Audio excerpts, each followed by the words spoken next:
It's a nice chat as well. And as I spoke with Alex this morning, I thought we should actually just say good afternoon to everyone that is joining already, because pretending that nothing's going on is quite funny. And I'm not being funny, I'm just saying, guys, for you of you watching already, good afternoon. It's time to go soon. Leopard. Leopard. Yes. In case you're wondering what I'm thinking about or what we're going to look for. It's just, I think he's still in there.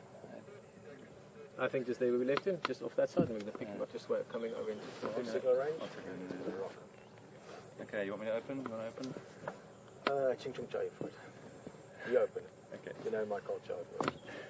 Age before beauty.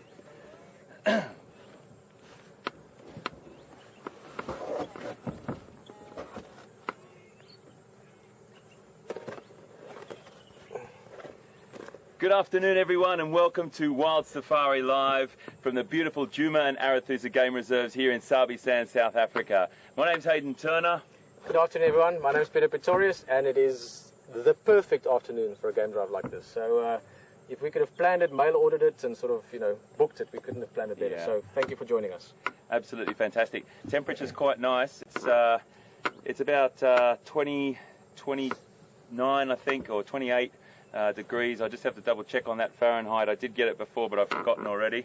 29. 29. Yeah. Okay, degrees Celsius. 32 degrees. Yeah. Perfect.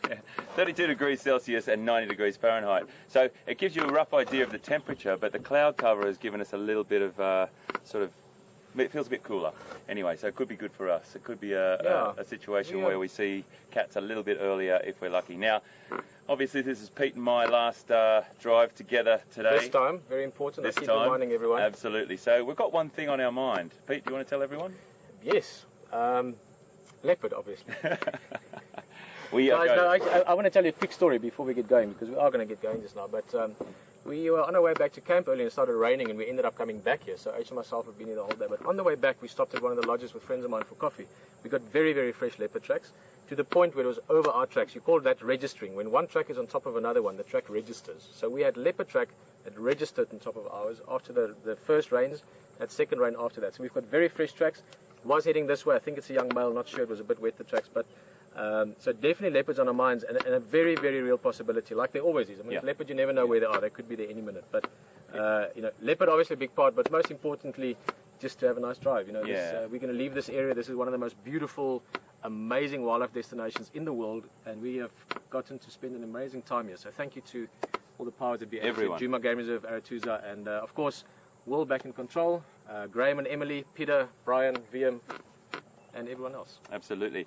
And Pete's right, there's a massive team behind this, and we'll probably get through saying thank you to everyone later on. We are going to continue on the internet after we broadcast here on Nat Geo Wild as well, with our campfire chat, so that'll be a really nice thing to finish on. But what an incredible time it's been, and we'll probably recap over some of those stories today. If you've got any questions for us, please send us questions at WildEarthTV, or you can tweet us at #SafariLive, and we'll try and get to as many of those as we possibly can. It's a really special day for us. It's been an incredible time, but I don't think we should waste any more time sitting here when we've got leopard to find, and loads of other things as well, mate. So I'm going to head that direction. You're going to head this direction. That direction somewhere. And Brian, VM, eyes in the sky. Let's do our best, see how we get going. Most importantly, before you go, let's have some fun, because this is why we're here. Absolutely. Let's enjoy it, and let's enjoy what this is about. Great to have you with us, guys. We'll see you just now, and I'll come back to you as soon as we've found something. Have a good one, bud. Take care. Fun. Blue skies. Just look at that. Could you ask for anything more than that to spend your time in?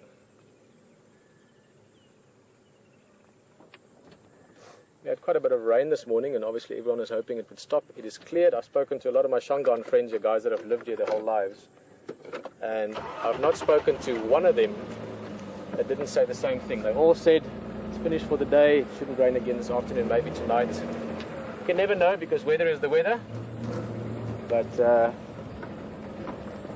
luckily we humans are waterproof, so if it rains we'll be fine. It's going to be lots of fun. Guys, it's sorry. Hi.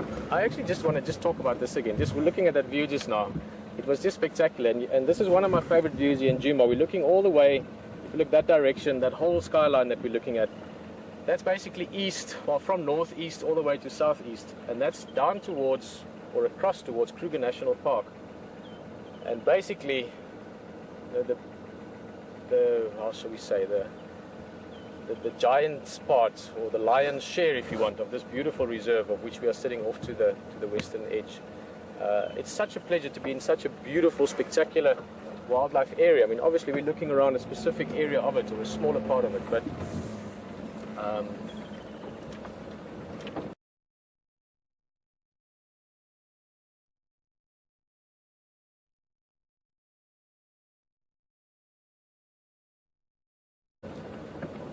we're part of an ecosystem that's 6 million plus acres. It's the size of New Jersey, if I remember correctly.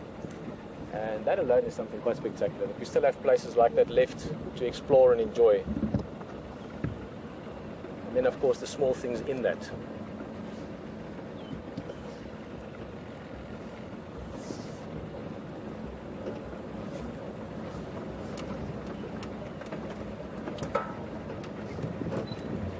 We can start down in towards the waterhole a bit. We've had this beautiful elephant bull.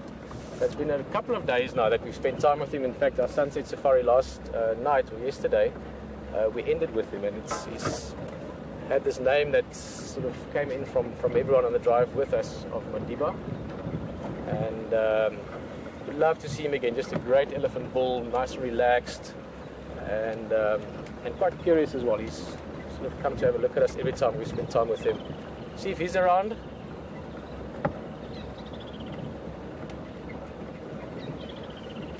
And the rest will just happen the way it does. That's the beauty of this. And this may be your first drive. You know, it's Sunday today. I know Sunday is a day that families like to be together. Guys, for those of you with families, I hope you have a lovely time in the safari this afternoon. For those of you maybe joining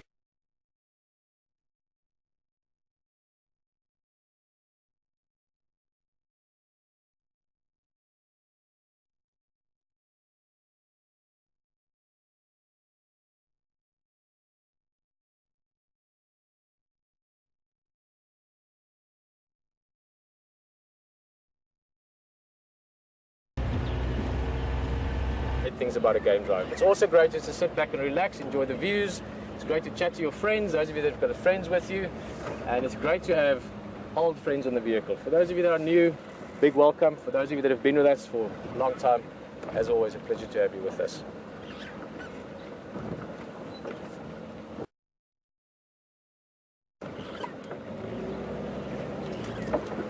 Just show you something small, because sometimes it's good to look at small things before you look at big things. So I'm going to get you a view of that one. And we've asked about this, but this is really my favorite flower. I used to give it to Leishan all the time. And there's just one. There it is.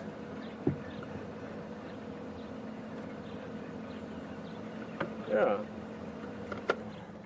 Sorry for that little glitch there. Keep in mind, as I said, we are live. And we are in the middle of the bush. And for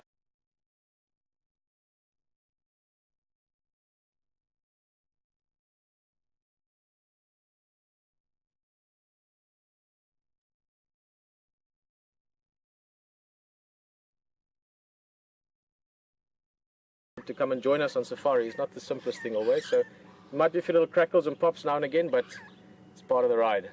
This flower is called a red star zinnia, and it's actually a flower that came to Africa about 100 and something years ago with horse fodder way. This one, and it's just one of my favorite flowers. It's bright red, it pops out. In the last few days we suddenly started seeing them, and as the saying goes, it's important sometimes to stop and, if not smell, look at the flowers. Just look at that sky. Beautiful, dramatic.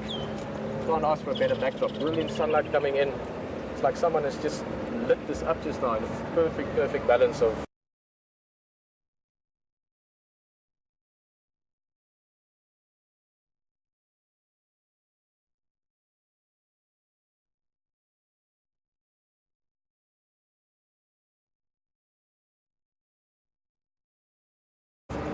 drama and light.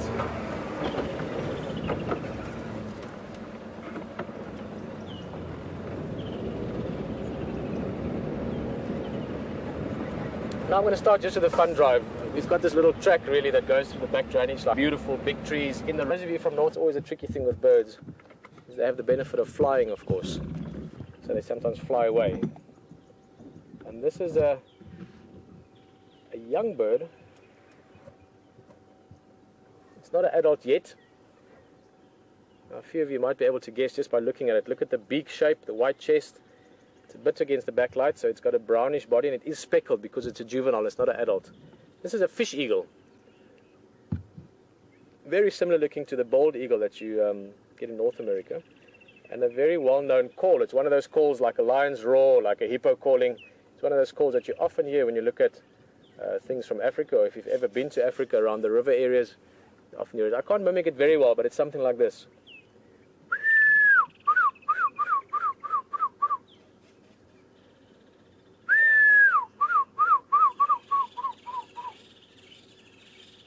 Maybe later we hear it. It's one of those calls that always makes you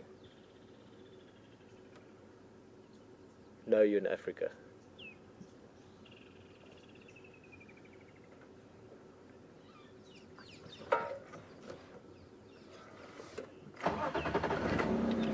Alright, let's go look around.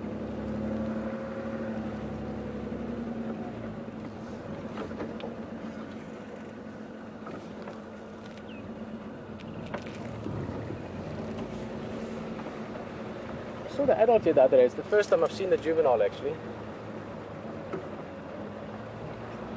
Good to know they're breeding. And fish eagle, like the name suggests, they do catch a lot of fish, but not only fish, they can catch other things as well. Smaller, birds and small mammals and things like that. So looking around for whatever.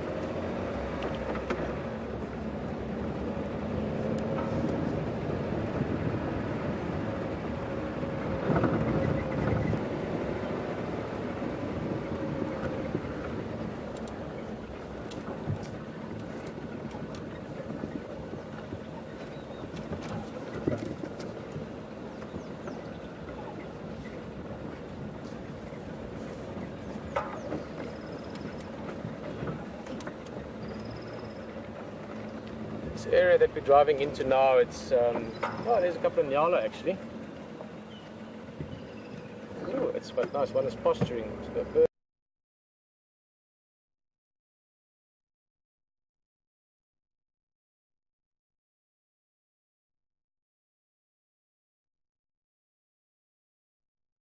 Forward. That's a big mature male, and you can see he's got that crest at the moment on his back standing up. There they go. We call them beds that would have water in them during the rain season, or after big rains they'll sort of flood for a couple of hours. The rest of the time they dry, mostly sand. Lots of big trees and shrubbery and sort of thick habitat. Great for antelope like nyala, kudu, bushbuck. Also one of the great areas to find and see leopard in. Leopard love that kind of habitat. In fact, it's only about 20 meters, 20 or so yards from those. You'll see that one, that area there that we had. I'm thinking back to that day. And beautiful view we had when we climbed up to Brian, remember, over the skyline behind. Stunning.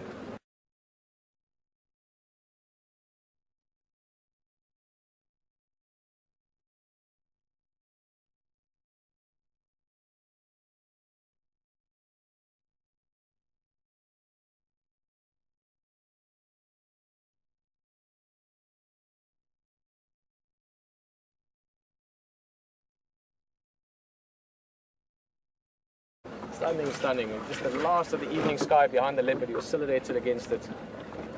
It really was striking.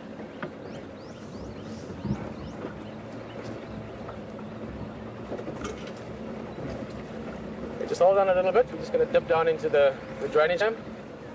Important, we need to not only look very carefully, obviously that's very important, but all your senses should be alive. You should be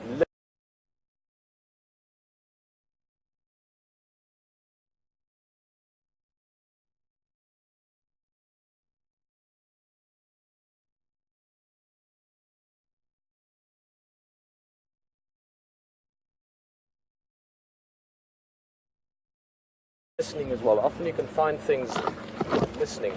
And smelling, I could smell some fresh elephant dung back there, for instance. So there have been ellies around here sometime today. So let's see what we can find.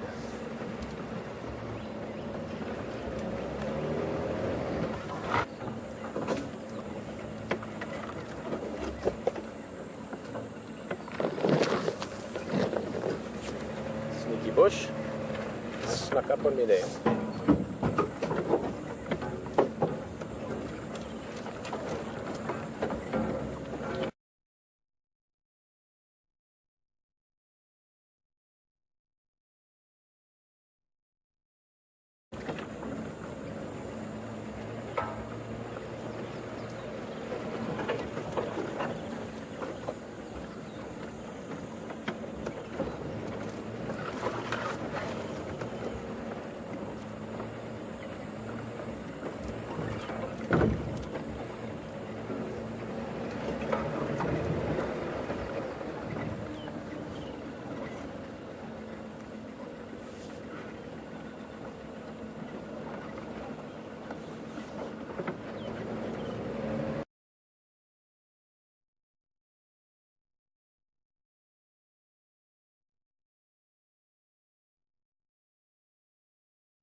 I just love it.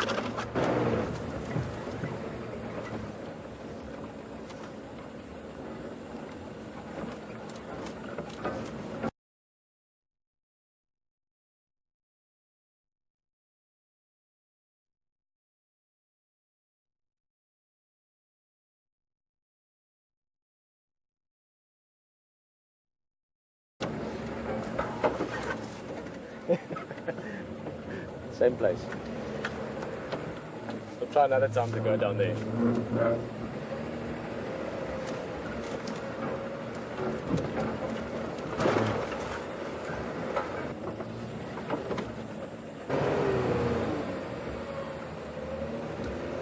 Steep one.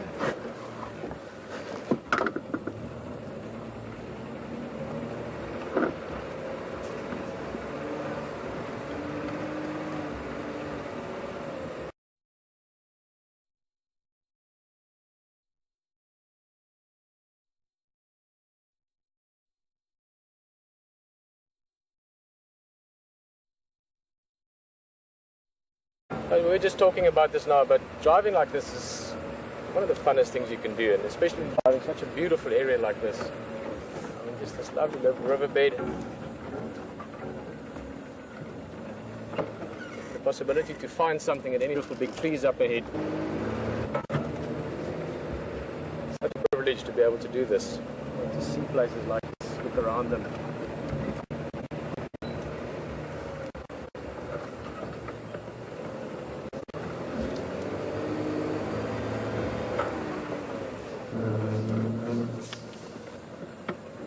How lovely that is, just looking down this. This is basically, let me just get the car level there for you.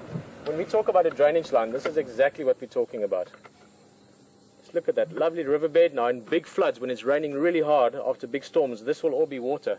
Sort of the floor that you can see there. You can see how the banks have been carved out by it. And then because of all that water, obviously you get these beautiful trees. I mean, just look at us, this canopy above us here. These are called jackalberry trees. Beautiful, stunning trees. They're sometimes referred to as ebonies as well. And jackalberries have got little berries on them that lots of animals eat, not just jackals, but obviously jackals as well. Kudu, impala, nyala, this antelope we saw earlier, monkeys, baboons, squirrels, all kinds of things that eat from them when they have the berries on them. Also a tree that you sometimes find a leopard on, or in, relaxing on one of the branches. So that's a drainage line. When we speak about this during the course of the afternoon, this is the kind of area we're talking about. Okay, hold on, we're just going to climb out of this. Alrighty.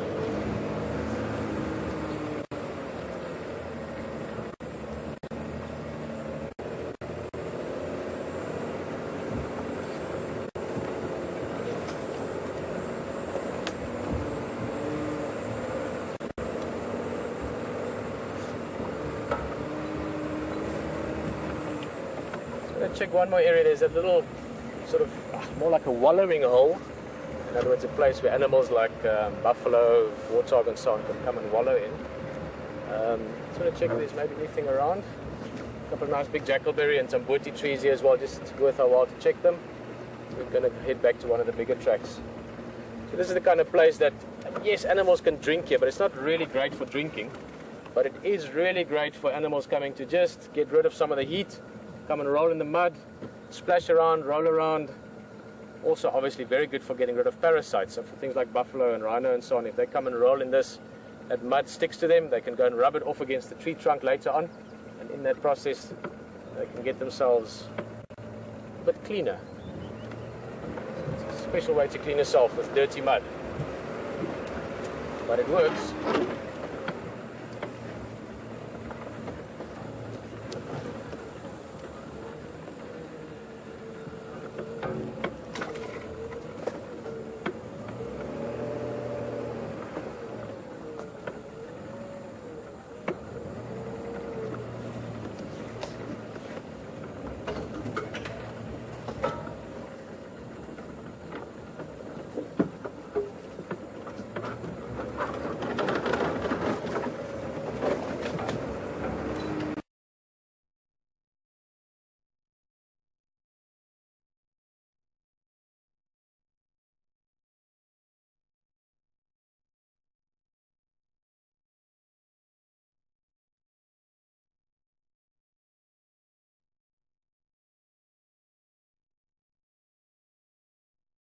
You might be expecting. I don't always have time to explain what's going on. We are on the radio, obviously to control with Will and them, helping us with everything going on the drive, and they're also making sure everything that goes to you is good.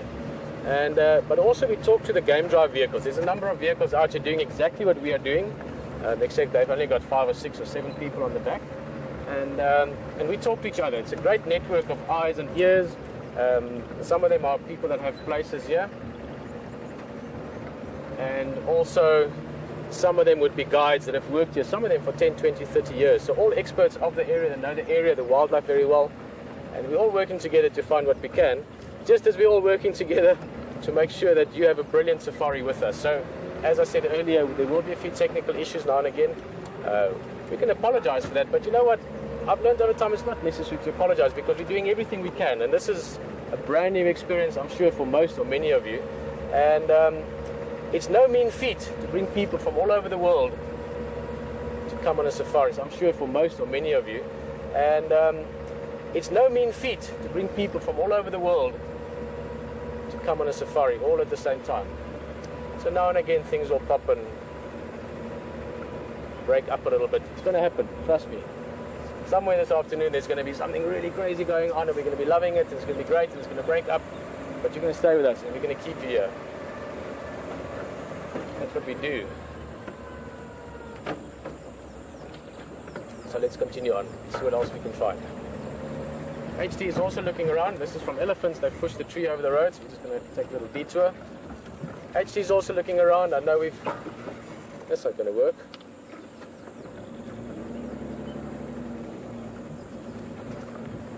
Let's go around the left-hand side. This is probably Madiba or one of the other bulls. He's got about 2 or 3 bulls hanging around with him at the moment. Still like to find him as well. We all love elephants. I literally actually love elephants. They're just such amazing animals and such intuitive creatures. It would be nice to see one or more of them as well today. And all the time, whenever you see me peeking over finding game, especially since today's conditions are very good for that. We had rain this morning. The last rain was at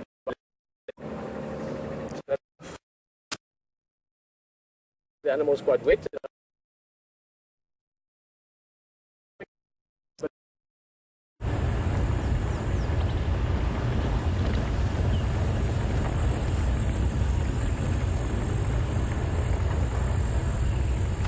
So just been cruising around some of my favourite areas just to see what's out and what's happening and see if there's any tracks on the road. We did get quite a heavy shower earlier today.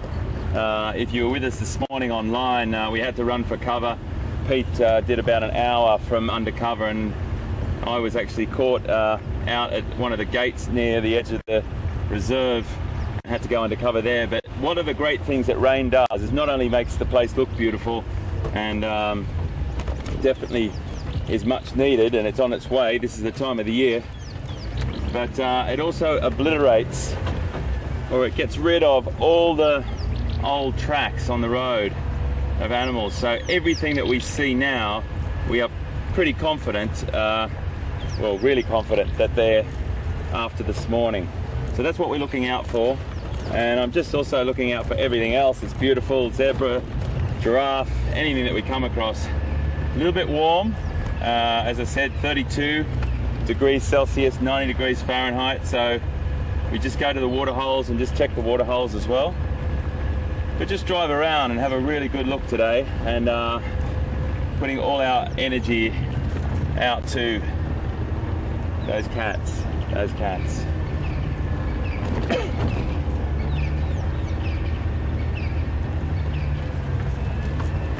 So great to have you with us. Really special afternoon.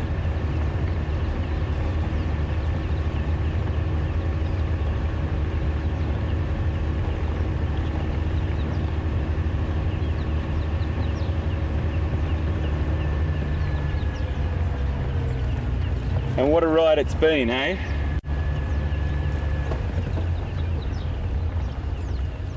What a ride. So I was just turning the other radio down. From the day that we arrived on the 1st of November, when I got in this vehicle, never in my wildest dreams did I think what I was going to see, I've seen. It was incredible, and it has been super. And today's going to be one of those days where we really have the luck of the porcupine quill with us.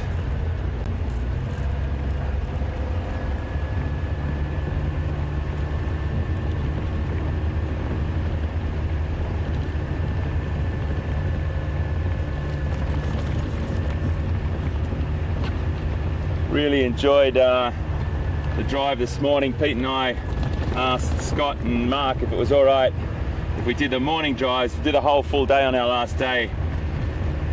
It's quite beautiful about seeing the morning happen and then coming out and knowing what's gone on throughout that time. Finding that leopard tracking, or doing that leopard tracking together at lunchtime, was really quite exciting, and knowing that we've got something possible.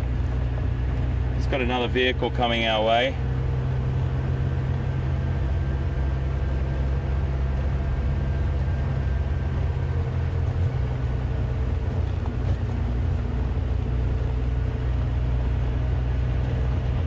And it just happens to be our team. Hey guys, how are you? Good, how are you doing? All right. Scott, Mark, I haven't met you, sir. Nadav, how are you, mate? Nice to meet you. Good, and you? Any news, guys? Yes, I think what you saw was that cat came down Wertella access, Okay. and it was touching the edge of the road almost as though it was leaving the road, pointing in, because it was at every quarry, so it was spraying at those quarries. Yep. The one that you saw, because we did a couple of loops, Aubrey's up to Buffalo Cut down, we did a couple of loops around there, even down Gallagher Shortcut. There's nothing going more to the east. So Okay. that cat was on the far south. We picked up tracks just north of Impala Plains. Okay. I've just done a whole run up and down Triple M boundary. I can't see him coming out onto Triple M. Okay, great. I don't know, I think it's a young female maybe. Okay. It's a very small cat. Yeah. Well, it sounds like it's still on the reserve, Yes. which is a exciting thing. There is a nice big bull coming out onto Zoe's Road, early bull. Okay. I'm going to do Rachel's Okay. and go back up towards Impala Plains, go back to the original, the last track that we found. All right. Good luck, HT. Thanks, Follow guys. it. Thanks It's so great much to for pop out. Pleasure. Cheers.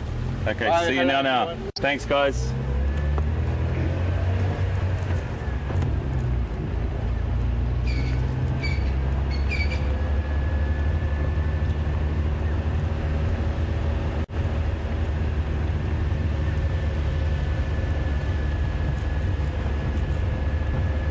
So it's really important to have as many eyes on the ground, and just bumping into Scott and Mark and the dove really, it just sort of puts pieces in the puzzle together, and everyone with their knowledge and their skills helps us try and get some pictures to you of these magnificent cats. Why we are so obsessed with leopards, I don't know. I really don't know. But when you're in the presence of a leopard, the pictures speak. And that probably is enough explanation for how the magic exudes from those cats. The look of a leopard, the look of its eyes, and when it looks at you, there's something very, very unique about that cat. So you can sort of see or hear why we're so obsessed. Everything else in the bush is magical as well. You know that. You know from Pete and I and Scott and Mark and everyone else that you've probably ever talked to about the bush and yourselves. You get loads of different animals in your life that you find fascinating for one reason or another. But there's something about that leopard, hard to put into words.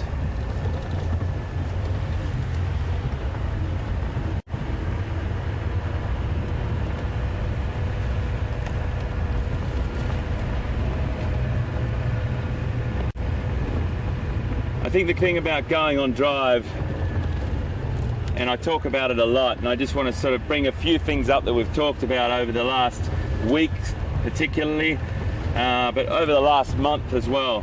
And it's that anticipation. It's that anticipation that you know that something could be around that next corner. You just never know what's around the next corner. And I love that. I love turning a corner like this and just not knowing where, why, or what's going to be there. And you can do the same loop many a time. Isn't that a beautiful view across there? That's magic. See way off in the distance there. And expect the unexpected. That's what's lovely about it. There's no script. It happens as it happens. This is live. We don't know. We can just use a little bit of intuition, but we don't know. And that's beautiful. Something very special about not knowing what life is going to give you next, what card is going to be dealt from Mother Nature in front of you. And that's what I love. Around that next corner.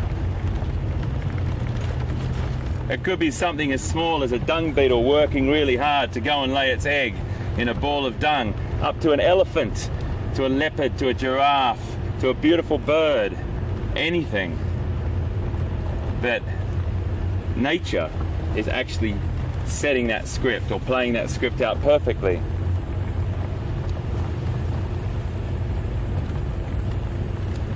It's a nice feeling, folks. And you're with us live.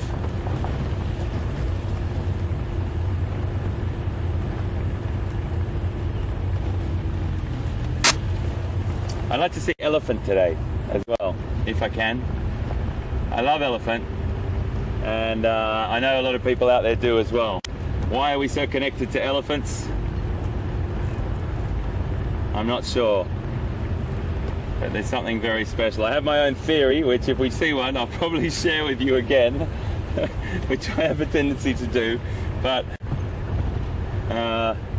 what's so special? It's a little bit about being in their presence, that's for sure, and allowing them allowing us to be in their presence. The temperature's really pleasant. It doesn't feel like 32 to me. That little bit of cloud cover, it's cooling down definitely.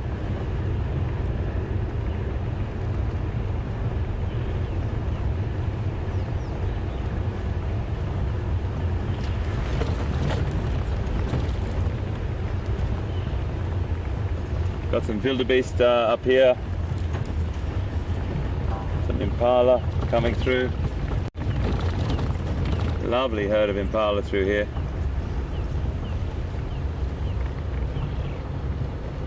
Some lovely little calves up there with the mothers, wildebeest calves running through. I'll just roll down a bit for you, Vim. It's not a, might have to squeeze through there. These calves were born only about 2 weeks ago, up to a week to 2 weeks ago maximum, and it's been quite an incredible experience to witness some of those births live.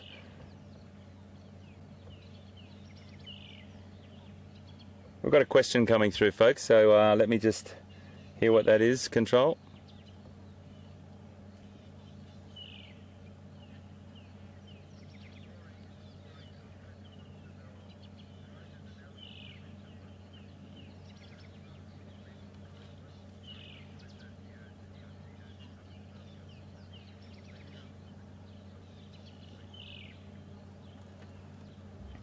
Got a lovely question from Maurice on Twitter about why elephants come into must, or what that is. Must, M-U-S-T-H, and you say it exactly like that, must.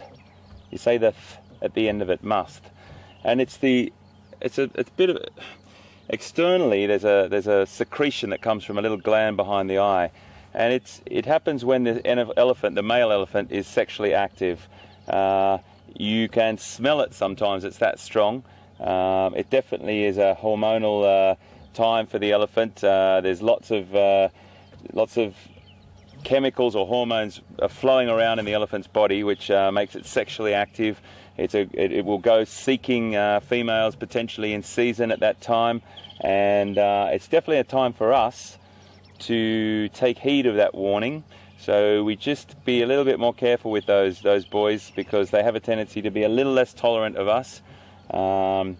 They're highly strung, and we make sure that we do give them a little bit of a wide berth. But they come into must all different times. They actually can come into short must, half must. They don't sometimes come into it as full on as some other elephants, and it depends on their age and their sexual activity. If they're a bull in their prime, or if they're a bit past that. It just depends on many different factors, but you definitely know when they do by that secretion, or that gland that is secreting that wet sort of dripping down the side of their face. It's a great indicator for us too. It's a warning sign just to watch it, and if we find one, Maurice, I'll definitely point it out, and we'll talk more about that. And we just want to stop here just to have a look at these little, a great question, Maurice, but have a look at these little guys here. A little creche of young impala, only about 2 weeks old as well.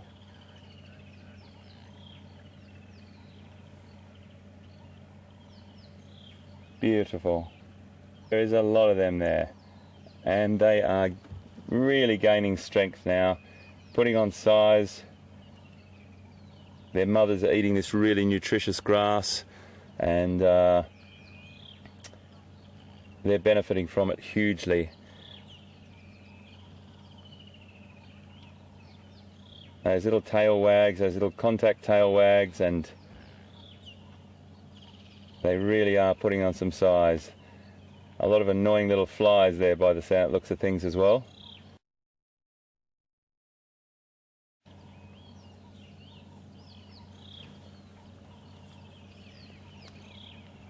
They are a magnificent road in front of us at the moment.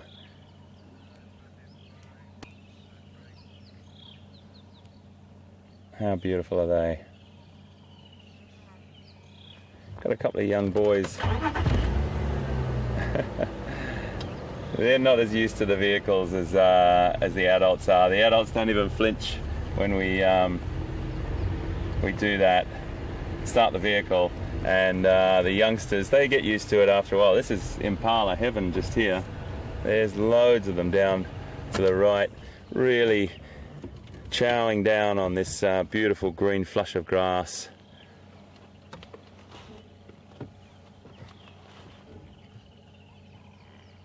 There's rams and ewes. The females don't have horns, the males do. There's a couple of young sort of sub-adult males as well, with only that sort of half-curled horn, and then you get that beautiful lyre shape on the adult males, which they're quite famous for. And they will use those horns fiercely, battling each other when they go into rut to cover a herd of females and protect that group of females from any other the males. You get a lot of these youngsters, these sub-adults, that start to use their horns and do a little bit of a spar. We've got a couple just here. I'm just going to move up a little bit behind this tree, VM. You've got this these couple of boys just here. No, I think they're finished. There's nothing really in it. They normally just have a little bit of a bump of heads, and that's about it really. But as I always stop at Impala, and I just always like to remind people that just because their numbers are huge, probably one of the most successful antelope in Africa, you can't drive past. You've got to stop and give them the acknowledgement that they deserve. They're a beautiful antelope, often described as the perfect antelope, with their skills, with their speed and their jumping ability and their adaptive behaviour. They browse, they graze, they can withstand very, very tough times, and they can even prolong their pregnancy for a few weeks if times aren't right and the rains haven't come and there isn't enough grass or food availability. They're quite an extraordinary antelope. I think, let's just have a look at these little, there's so many up here to the left here, VM. It's just a lovely shot in that grass up there, these youngsters all moving through with the mothers, and there's probably 100 impala here at the moment around us.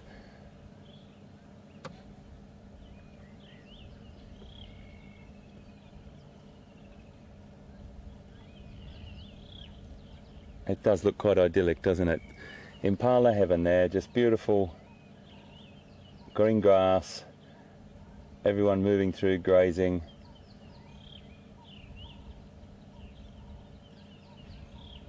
Just in the bottom left-hand corner of the screen there, that's a young male, hasn't got the full lyre-shaped horns yet.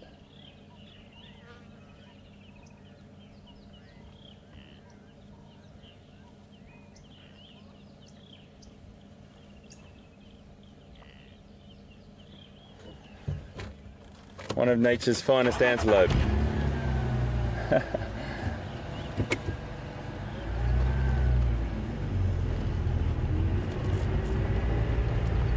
Okay folks, well we're just going to keep having a bit of a look around here. I'm going to cross over to Pete. I think he's got a little bit of a surprise there for us. We'll see you just now.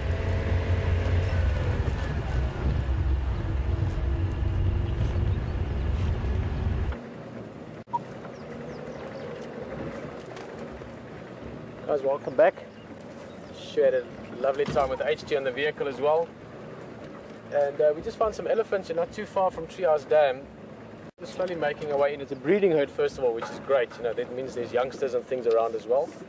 They're quite spread out, and with breeding herds especially, even more so than with bulls, you have to sort of ease your way in a little bit. I can see quite a few there. It looks like well, at least 10, maybe more, 15 of them. And what I mean with ease your way in is just to let them get used to you a little bit. They're not too worried. They're aware of us. Here's a little baby. That's maybe the closest one for now. But breeding herds can be a little bit more sensitive, obviously because they have young ones with them. Now these elephants know vehicles. I mean, the same as the other wildlife in this area. They are used to vehicles. But breeding herds also cover quite large areas. So there might be a herd that hasn't seen vehicles for a few days or a week or two. Whoa, there's a big bull with him as well. I just see in the back there. We'll try and have a look at him.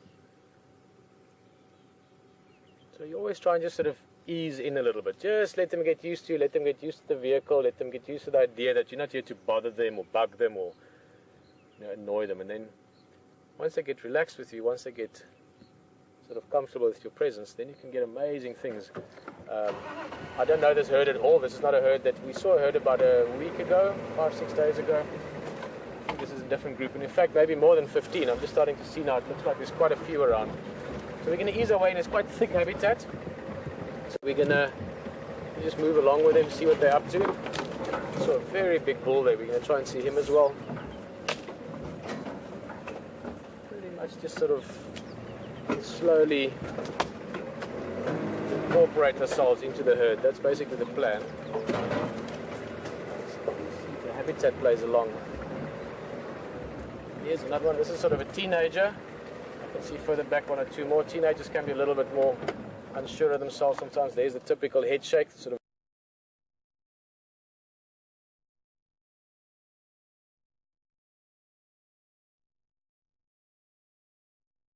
greeting. You know, what are you up to? What are you doing?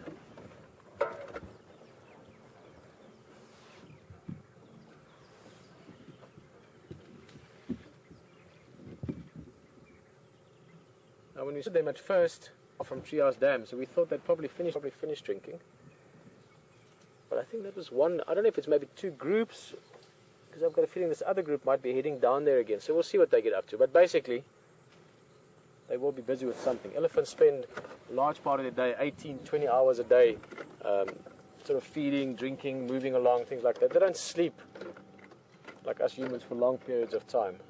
Come on. And this is the Jigga. It's a vehicle with personality, so sometimes she makes a bit of noise when you have to start her up. A little bit sort of messy scrub here, but we'll get through it. Might be a bit noisy. Amazing dead tree. So I've been going on this afternoon about the sky. Spectacular African summer sky. Sorry guys, just a bit of... Okay, you right, Djuma? Cool.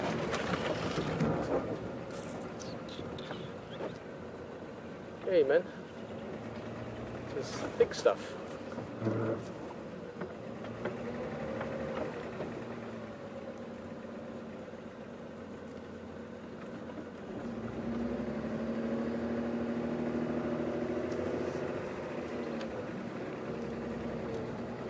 Squeeze our way in there.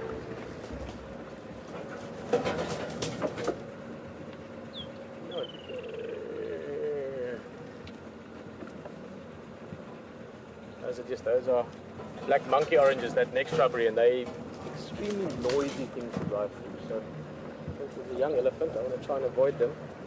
So I'm going to try and climb over this log, so it might be a little bit bumpy.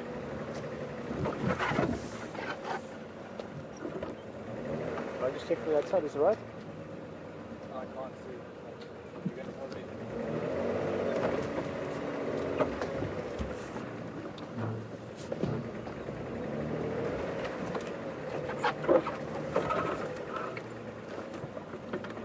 Get over there.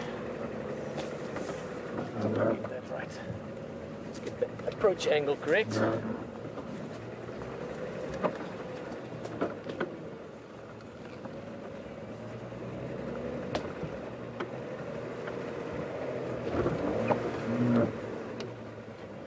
Sorry guys, let's just sit here for a bit having a look at us.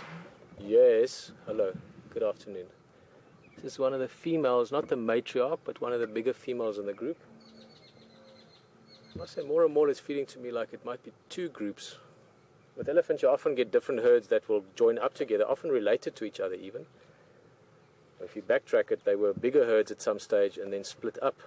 Then quite often spend time together. And this is great, they're coming to us. This is the female obviously. That would most likely be her calf behind her. Still suckling, which is interesting.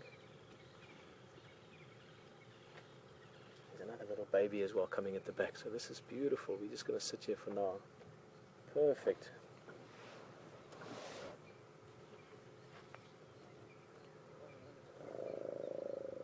They've been at the water this lot. You can see there on the back. You can see the mud there. So they had a bit of a mud bath earlier to cool themselves down.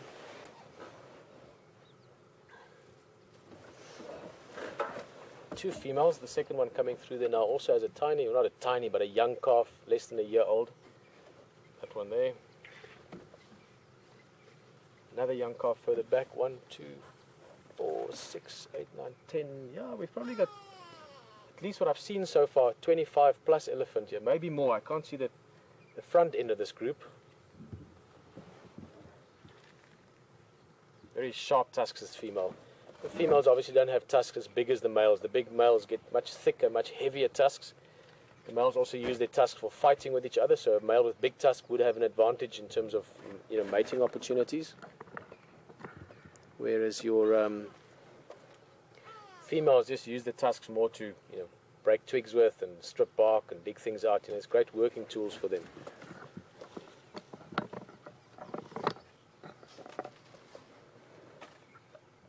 There we go, a little head shake from the youngster.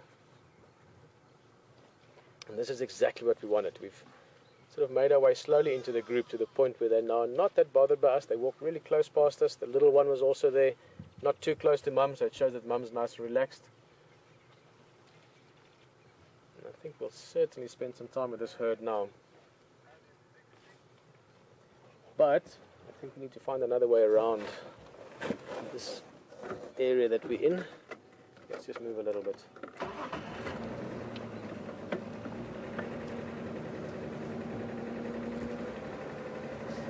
See the high heel there? That's okay. It's very interesting. Elephants respond often to the noise of a vehicle. So when you sit with elephants, generally speaking, it's good to switch the vehicle off. She's not that worried. She was just saying, what are we doing now? They just walked close past us. She saw that we weren't bothering them. And then I started the engine to move, and she was a little bit like, what's up? But not worried. You can see there. She's still eating. Great time of year now for elephants after the winter. There's lots of fresh food, green grass, new leaves, new twigs. You know, lots of great food for them. Especially for those mothers with babies. You know, they can really be in great condition now for the youngsters.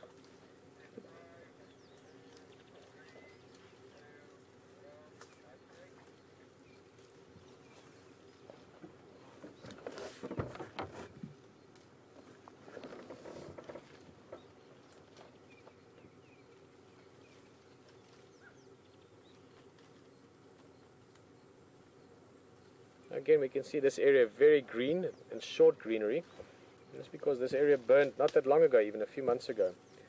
So everything that you see on the ground here, all the lower shrubbery and obviously the grasses, it's all new growth. So great food for them. No dead grass and things to worry about.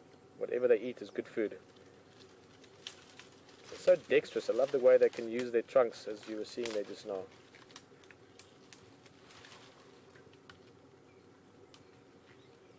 Now that sort of, it's a dead bush now from the fire, but that would have prevented some of the other antelopes and smaller animals eating around it, those sticks. And that's why she's pushing it aside to get to the, get to the good bits, the good food. Grass is a bit longer there, further away from the bushes. You can see impalas and zebra and wildebeest and things have been eating.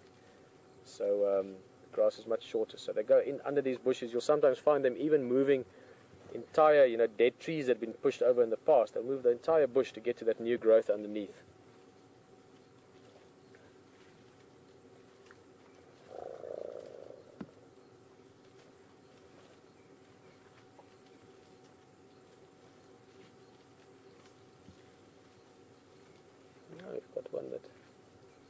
This one does. There's a youngster here just coming up on our right, but I'll keep an eye on it. Might actually give us a little bit of interaction, just sort of ask us what we're doing. There we come, he's coming around, look at that. Hello, good afternoon, yes. You can see it, the ears nice and open to make himself look bigger. Looks like a young bull, yeah, young bull, he'd be about 10 years old or something like that.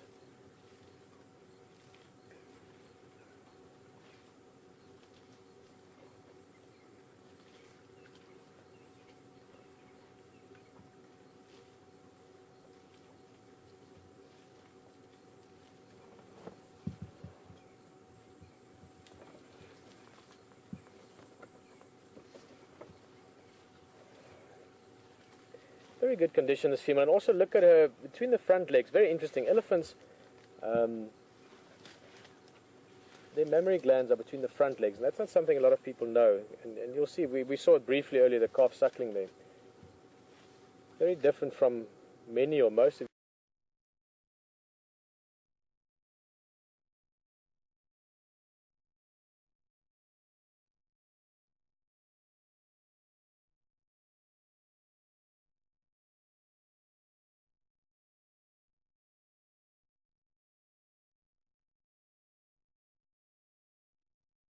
bull, so you'd be a bit bigger already than a female, but difficult to say exactly, but I'd say probably about 2 years old, maybe slightly older. Interesting that it's still suckling.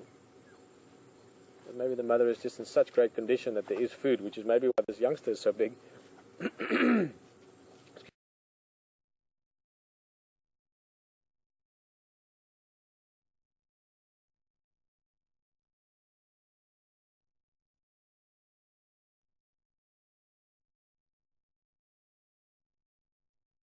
in the back. And I really like her. She's curious about us, but interested in what we are, having a look now and again, but also nice and relaxed. They're going about their business, eating, moving along, and we're just talking about what great condition she's in, as well as this young calf of hers, this young bull.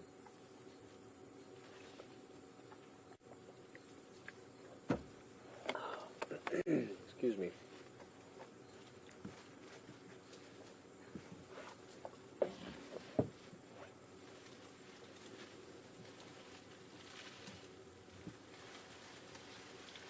Well, let me correct that. I said earlier she'd done about 160 degree, almost a half circle, but she's now done more than that. She's done about 200 degrees now, more than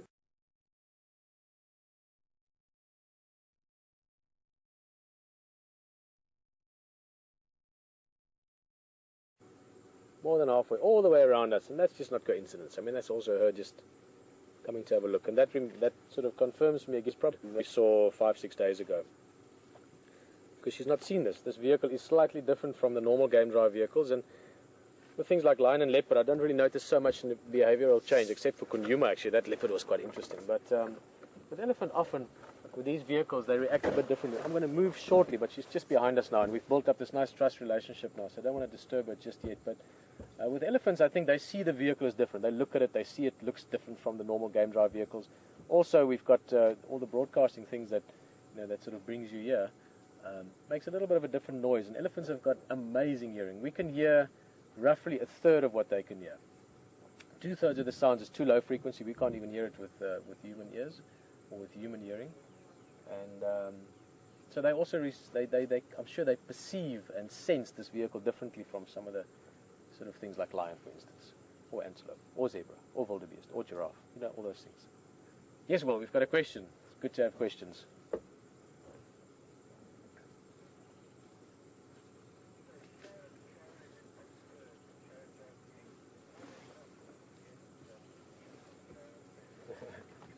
Hello, Sharon. I wish I could actually show you this. We can try if you want, Brian, but she's right behind us. There's between Brian and elephant, there's a big bush, so we can't see anything at the moment. She's 5-6 meters that way, 5-6 yards. We're going to move just now and try and show you again. But Sharon's just asking how many muscles in an elephant's trunk. And we had this question this morning actually as well. And it's a bit of a long answer because firstly is how many, what constitutes a muscle. And basically what they talk about are these columns of muscle. So the trunk is a big muscle. It's got two nostrils or the nasal passages running down it. And it's surrounded by all these different muscles that enables it to be extremely dexterous. They can turn it and twist it and fold it and roll it and anything. They can take it in any direction they want. If you think of like a universal joint, if you had to line them up into a long line, that's almost what elephants' trunks are about. I've read many articles and things over the years about it, 60 to 90,000 muscle columns, if you think of it like that. Again, I used this example this morning. You could say, well, this is a bicep muscle, and then I met Arnold Schwarzenegger years back. He's got a bicep muscle. Now, are they both one, or does he maybe have a few more than me because they're much bigger? Hey, she's giving us a little head shake behind the vehicle. We'll show you very shortly. But yeah, 60 to 90,000 muscles, and more importantly is what they can do with it. Is it extremely dexterous? They can pick up very heavy things, hundreds of kilograms quite easily, and at the same time they can pick up the tiniest little, you could drop okay, I'm just turning, you could drop a raisin on the ground and they would be able to pick it up with those tips at the tip of the trunk. Let me show you there. She's giving us a little bit of a look. Hello, girl. Just looking at you. Here we go.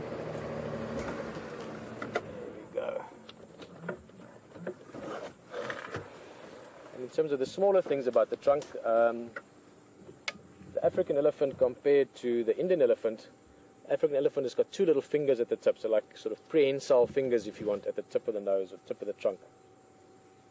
Whereas the Indian elephant has just got the one sort of prehensile top finger, and the bottom is a more flatter part of the trunk. Not a big difference, but it does mean that these guys are slightly more dexterous when it comes to picking up small things.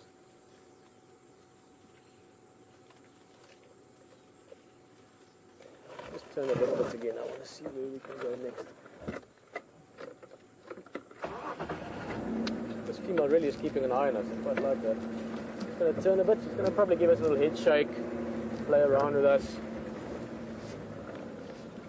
Keep in mind that we've taken our time sort of coming into this group, so they know about us by now.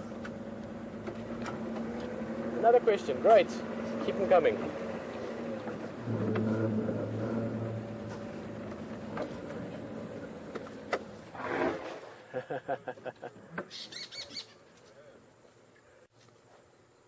Giving us a little head shake there. Quite interesting behavior this, because she's not threatened by us or bothered by us. The rest of the herd have moved on.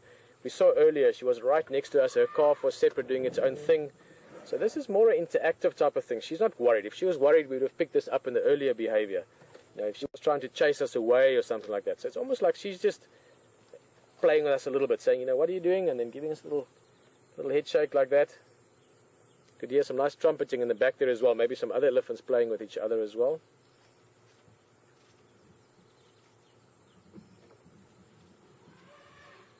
Oh, great trumpeting there.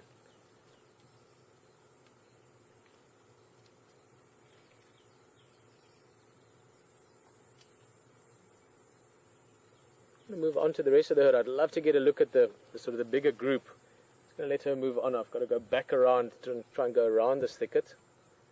I think we can do so now. Actually, we had a question from Dawn. Well, sorry, I got it, and then I was watching this female's behavior and I've missed part of the question. Just repeat it for me, please.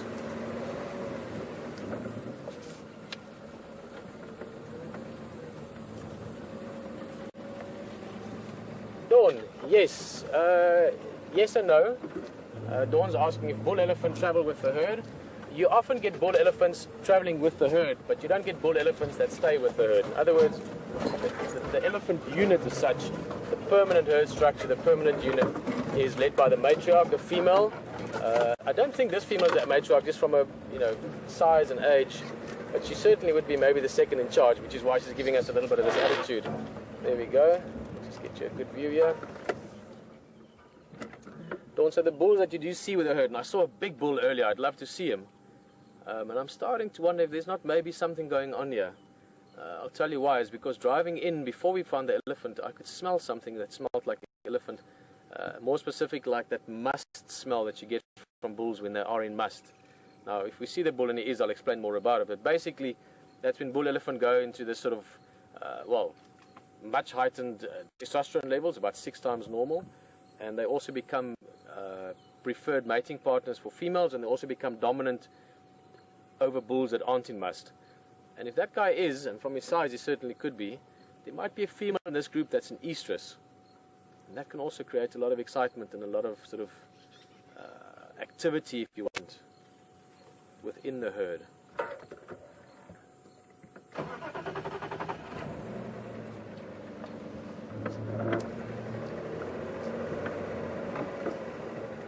Yeah, she wants to play. What we're going to do now, well, let's see what she does first. I'm going to give her some confidence to come towards us, perhaps. No. This is a great game to play with young elephant bulls. Not so much with the breeding herds, but with young bulls when they're sort of teenagers, when they're 15, 17 years old. They often play this sort of almost like a game of tag.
Here's the youngster.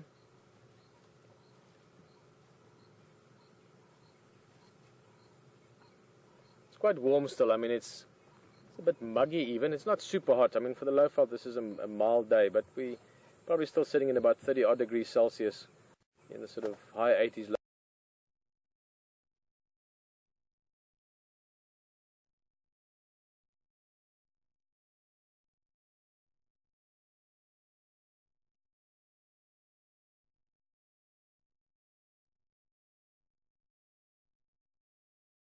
Low 90s Fahrenheit.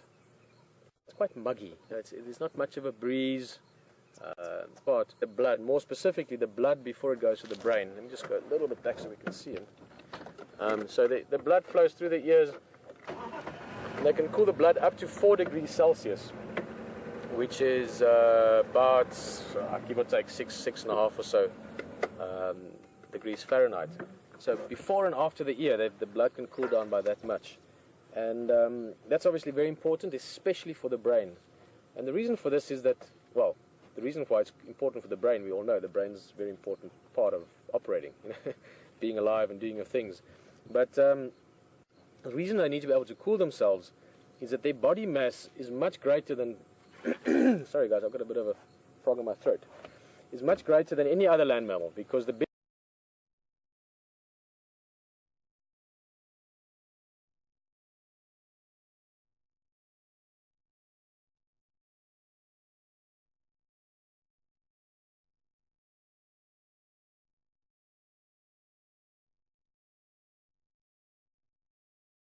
bigger you get, the more body mass you have relative to exposed skin. In other words, the more mass you have relative to... Again, just to show, the female has moved off, the calf is back here, so she's not concerned about us. If she was, she'd have called the calf to go with her. So she's just being a little bit touchy. A little bit interactive, maybe, is a nice formal word.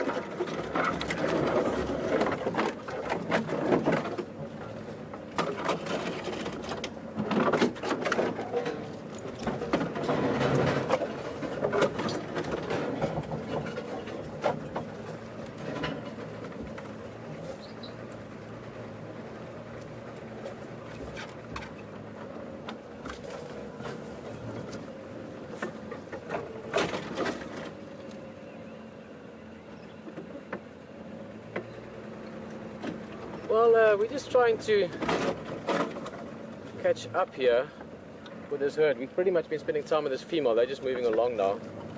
I just want to see if we can... There we go. That should work. And I'd love to see a little bit more of the rest of the group. It seems we're getting closer to that group now. And you can see them all. It's quite thick here, as I've mentioned a few times, and as you'll notice with the driving. We've been sort of sitting off on the edge of the group with this one female that's been playing with us a little bit. There's elephants everywhere, and I just want to get... Always, ideally, I like to be in front of a herd. If you're in front of a herd, sit somewhere and wait for them to move towards you. Make our way around.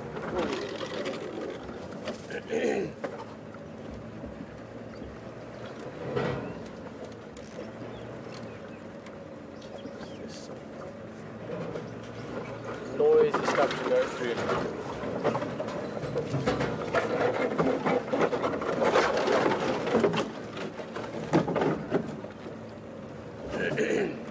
Excuse me guys, I had to... Not sure what I got in my throat. Microphone earlier. Here's the Ellies, we're almost around the side of them now. I'm going to try and go around a bit.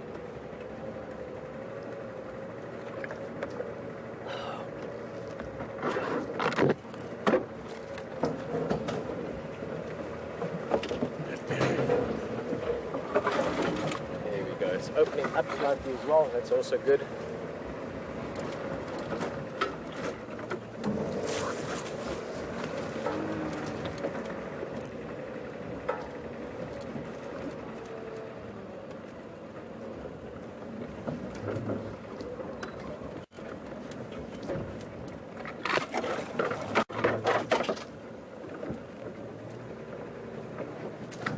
Maybe I spoke a bit early. Thick here again. Let's see, I like this herd. I like big herds as well. They are moving around towards Philemon Cutline, so it would be great if we could catch them a little bit more in the open later on. You can see it's quite thick. You know what, let's think. It's always good to think when you're doing this. We are there. I was thinking maybe we're going to try and find our way into more open ground, and then know which way they're heading, and rather than try and go around them, they're moving about the same pace that we can move. I'll try and get us. Oh, there's the road. Yes, I thought we can't be too far. Perfect. So let's get there, and we'll go around, and we'll go sit in front of them and wait for them to move towards us. I'd love to see how many there's, how many individuals in this group. Just because normally we see breeding herds, they're quite small groups, 5, 6, up to 15, 20 animals. But when you get it like this, which it might be 2 or 3 herds together, it's just great. It's nice to see big numbers of animals, especially my favorite animal, and certainly one of my favorites, definitely the biggest land mammal in the world. So let's go see. Hey, I can see a road. That's good, yeah.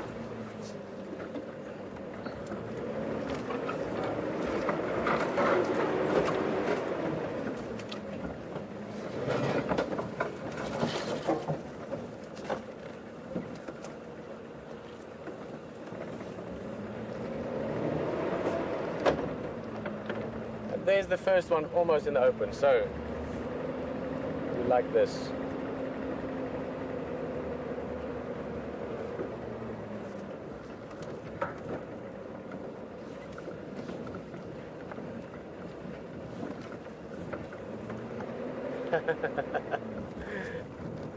Oh, this could be great. Love little Ellies, and this one is giving us a bit of attitude from in the bushes there. Let's just take a seat here and see what happens.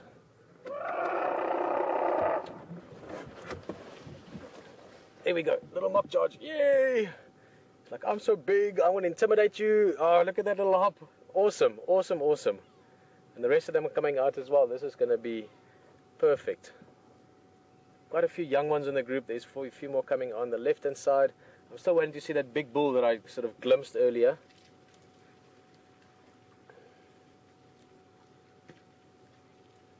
There's the little one just behind the bushes. We should see more of it just now.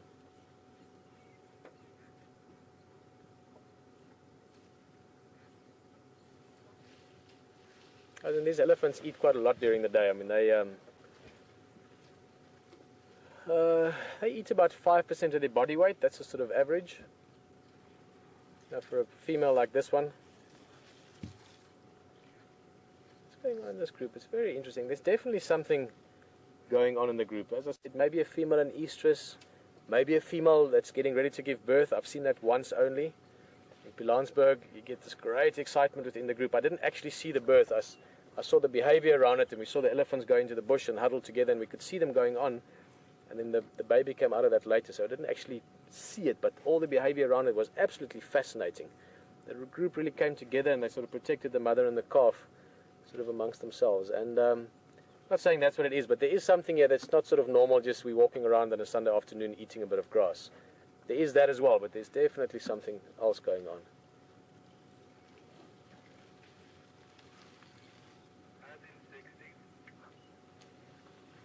Brilliant. There's more elephants in the back there that you can see. Quite a few. Here's another one giving us a head shake. Lots of activity from them.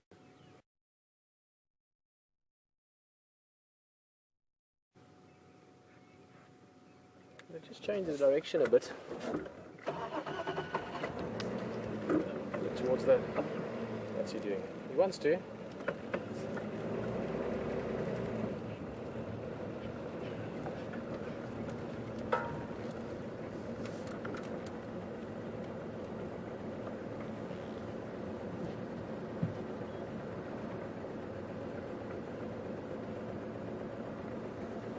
Go a little bit ahead and turn around so that we can face down towards them.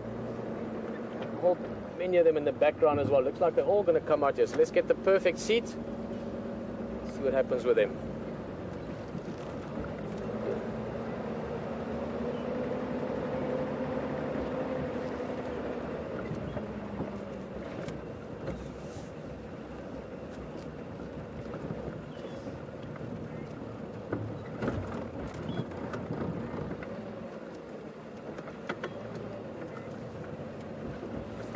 Like they're not going to come out into this open area. I thought they might come into it, but they might stick to this little bit thicker stuff. So we just need to find a good place that we can wait for them. Find a bit of an open area maybe. This is not too bad. This is where we just came out from. Maybe this could work.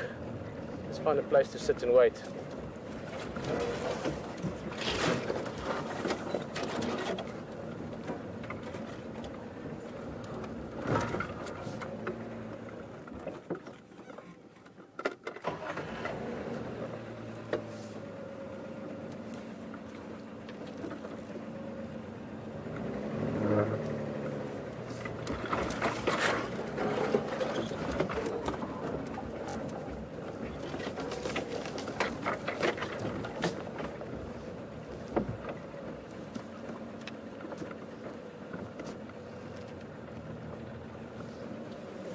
Up front here. I'm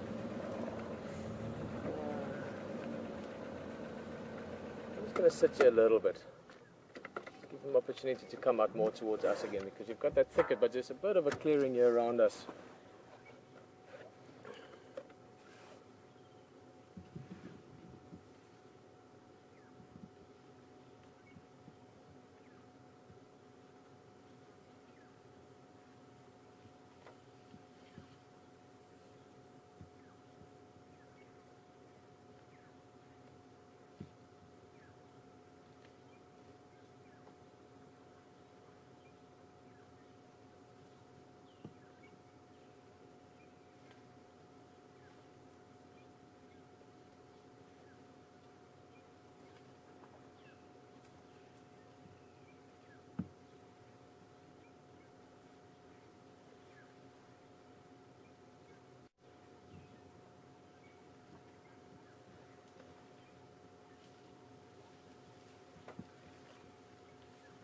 Starting to come out a little bit. Slightly back. Screwing in the lift.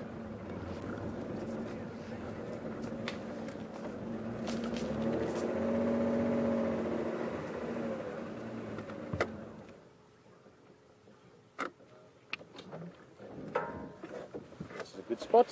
Let's see what they do.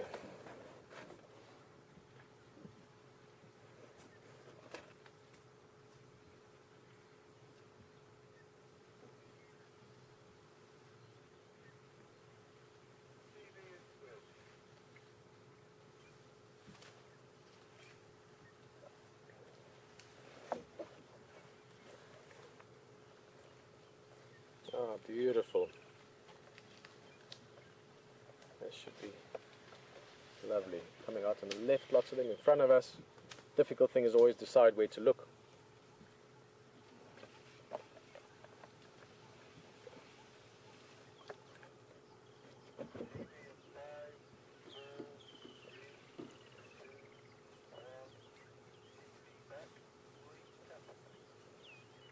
Perfect. Everyone just got back in the vehicle in time because this herd is coming out. We found a little place here. Here's one right in front of us. Difficult to look. Sorry. Difficult to know where to look. What we were saying only minutes ago. Because they're coming out now around us. And young ones, big ones. There's another youngster in the background. Another young one coming through the front. This one is giving us a little bit of a curious glance. You see the trunk up like that as well. Now let's turn a little bit.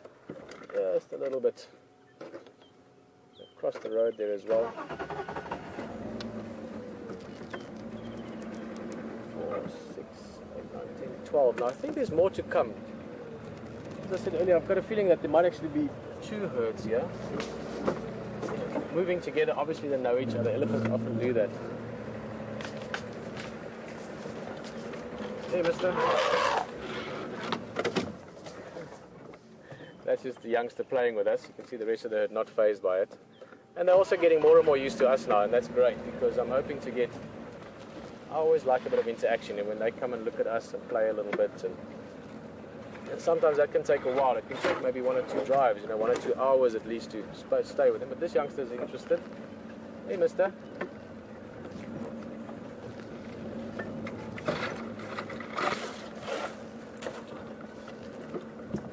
Wow, cool.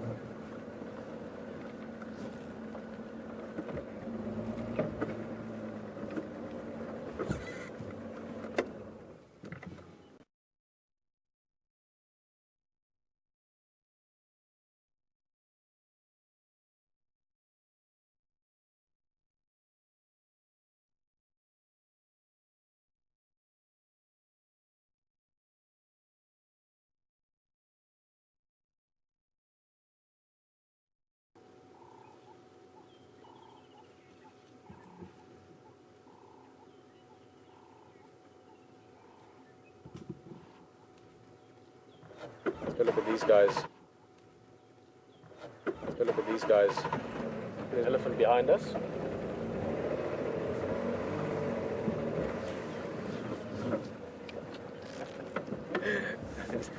One of my favorite things in the world to do is spend time with the Ellies and the breeding herds, bulls, but especially the breeding herds, because there's so much going on with all the youngsters and the grown-ups and the adults and the grandmothers and the grandkids and the bulls and the cows and everything. I just really enjoy them. This is quite a big female in the road in front of us. Might even be the matriarch or a matriarch of the two, one of the two herds. Nice big female, great condition. Got a notch very similar to Madiba, that bull elephant we've been watching. You see it just in the bottom of her ear, that little notch there. Very, very similar shape to him. Oh, she's going to have a scratch maybe. I was saying earlier when they've had a mud bath, which clearly she has. You can see her just rubbing against the tree there. Little scratch. This is her calf just following in the back, catching up to mum.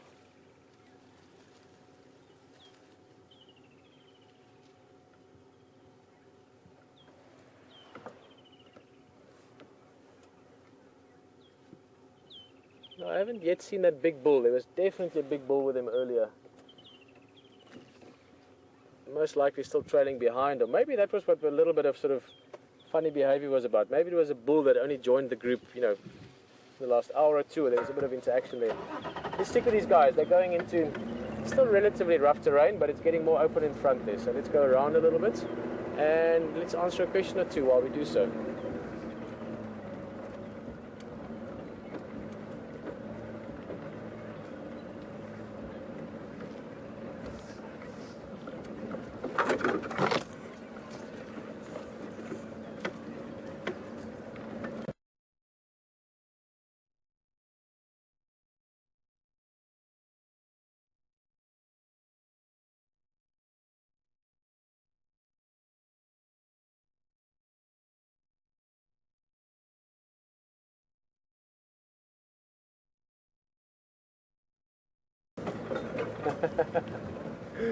Guys, we've got a great little dude here. Let's just stop here while we can see it. It's playing with its, probably a cousin. Look at that little one. Brilliant. That's only a few months old. A young bull. 3, 4 months, maybe 5 months at the most. I think probably closer to 4. And Alan, just to finish your question, we just had a quick technical thing there, but all is good again. And yes, you have only one matriarch per core group, but often if you see herds, if you see a herd of 50, 60, 100, 200 elephants, that will be made up out of different females or different herds that are traveling together. In other words, you might have, oh, this is a nice big ellie. You might have 15, 20 in a herd like we have here, and another 15 or 20 in a herd, and they work together. So you've got a matriarch for each group. Oh, it's all right, guys. I'm just going to stop you and have a look at you. Nice look. Nice big female on the left. Not the same one that I said earlier might be the matriarch. It looks like a different cow. Beautiful sound. I love that trumpet.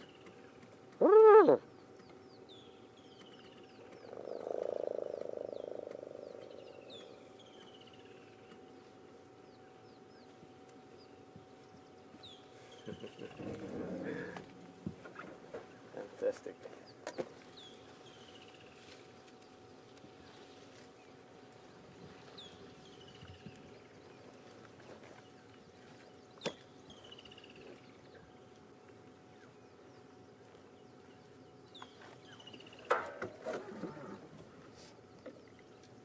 Look at this big female on the left.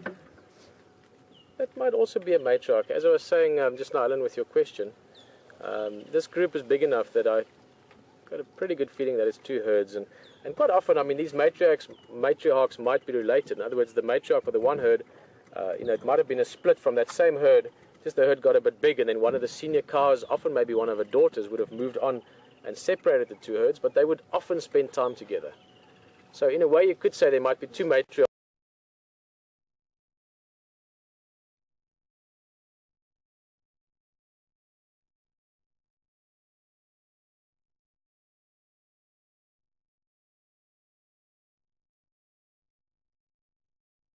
to a bigger herd, but they would have their separate units, so to speak.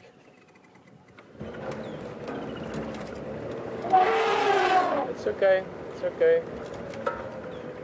Because they're all spread out here at the moment, and I think that's why it's giving us a little bit of like, what you're doing.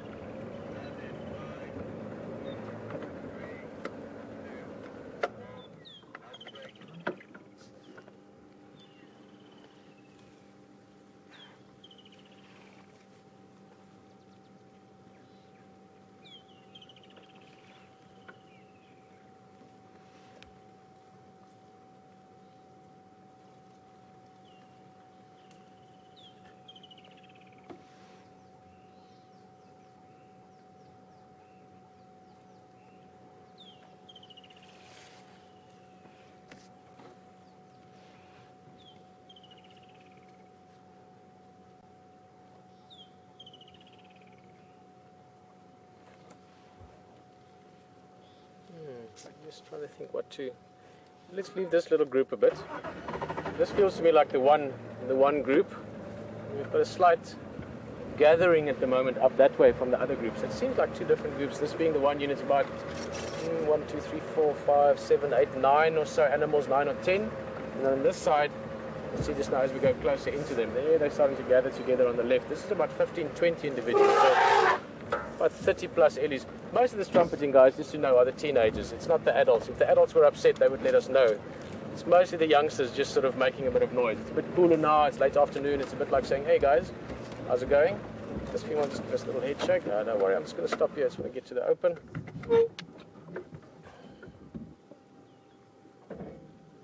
See lots of young ones in the back there as well. Just such a beautiful time of year. We've had a bit of rain over the last few weeks. And people always think Africa is going to be this brown, sort of brown and beige place. But in rain season, it can be as green as anywhere in the world, yeah.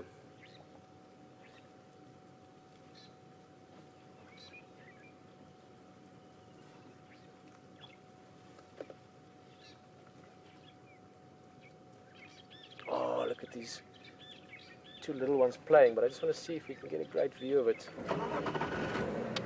That's what I'm hoping is going to happen. I mean, this herd's been moving quite a bit, not fast, but consistently. And sometimes they will just feed and sort of stop a little bit, to give the youngsters a bit of chance to rest and also to play. And I'm really hoping we can see some of that. We've seen a little bit of it earlier. But they're just all the time getting more and more used to us. And this is an important part. As I said earlier, with lions and leopard and so on, it's a bit different. The behavior is slightly more primal in many ways. But with ellies, you need to work your way in. Look at these two. Just there, those two.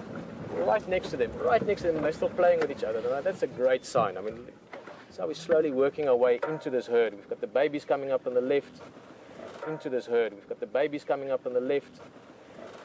Brilliant. This is where we want to be. And it don't just happen instantly. It happens over a bit of time, over a bit of communication with each other.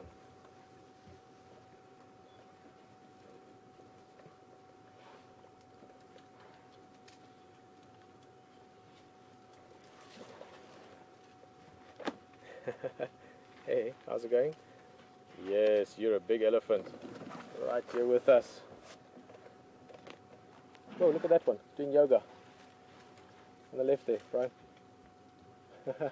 Okay, just too late. It was just doing this funny twist with his back leg. I mean, an adult wouldn't have been able to do that. They would be too heavy. These are the two that are playing along. They're sort of, again, 10 to 14, 10, 11 years old, the one on the left. Maybe 2 years older for the one on the right.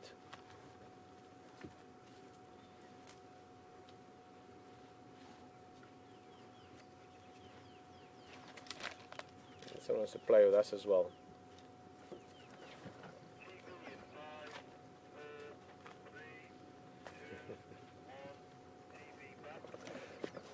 So we're gonna, just to give you an idea, we were just in this really cool spot. They were moving right around us. Two of the youngsters were playing next to us. Still a couple of young ones there playing along as well. We were just saying that this is really great because it takes a little while with elephants, especially herds like this. Sort of, you had them right around us. Yeah, a bunch of youngsters. The closest adult was about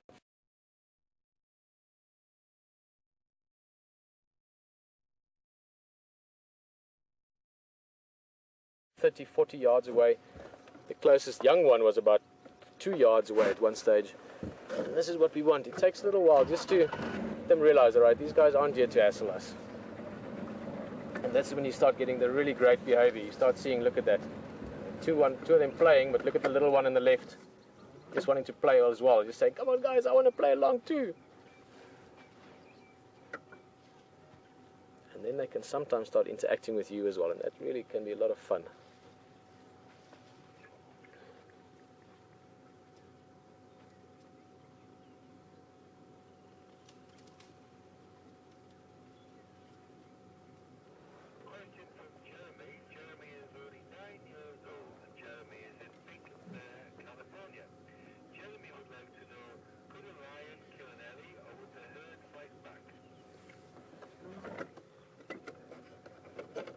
Awesome. What a cool place to live in. We're just going to move a little bit to keep up with this group. Jeremy, who's living in Big Bear, I like the name, Big Bear, California. It's a cool place. And Jeremy is 9. Jeremy, nice to have him in the vehicle. You're only a year older than HD's son, Jack. He's 8. And you would like to know if lions could hunt elephant, and if they did try, or if they did do it, would the elephant try and protect the youngster? Yes to both. It can happen that lion will hunt elephants. It's not really something that happens here. You get certain areas, parts of Chobe in Botswana and Zimbabwe, that direction, there's a few places where it does happen, because there's a lot of elephant and some lions have learnt it. Obviously not the big elephant, normally sort of more your medium size and sort of teenagers up to young adults. It's not an easy thing, by no means. Also because the others will often try and protect those youngsters. It's not a common behavior, but it is something that happens. It does happen in certain areas. Around here, not that I know of ever actually, in the Sabi Sands area. Oh, yes, we're just moving along with you. Getting into more sort of sticky stuff again, but sort of not the greatest terrain to follow them through. Not that it bothers them. They know by now what our plans are. We've been with them. I've lost track of time actually, probably 45 minutes or something.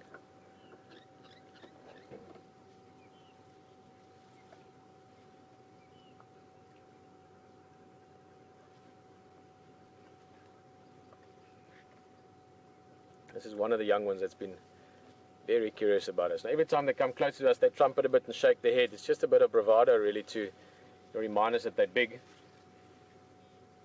I was mentioning earlier, I think it was during one of the breaks, that the adults are totally comfortable with us. Now, we haven't had an adult close to us even in the last 10 minutes or so. We've had the young ones around us moving around and doing their thing, but the adults are just doing their thing in the periphery there. They know that we're not here to bother. And they don't mind it if the young ones come and play with us a little bit. I've lost a bit of track of who's where now. I'd love to see that little one again. Brian, is the little one that side? Oh, there's lots of elephants. Let's go look at one of them. But these guys are slowly making their way towards the hyena den, I think. Still a bit of a distance to go, but that is roughly where they're heading. Some tricky terrain. I know HD a while back was following leopard through here.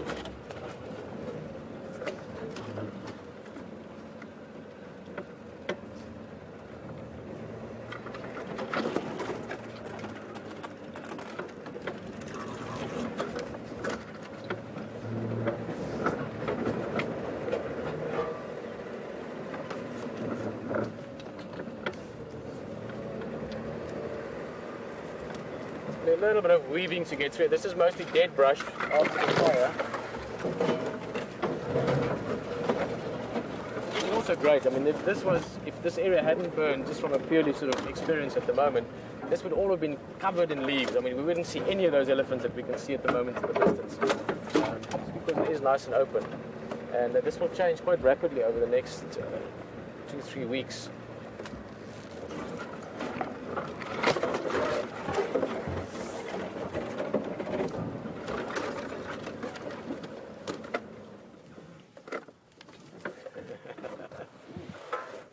Here's the other one again.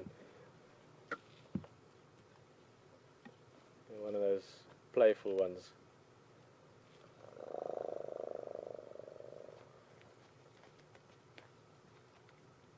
A little bit something to eat.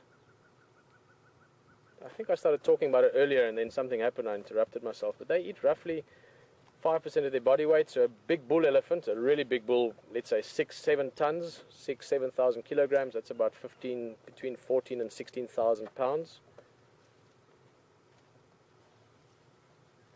They can eat 5% of their body weight.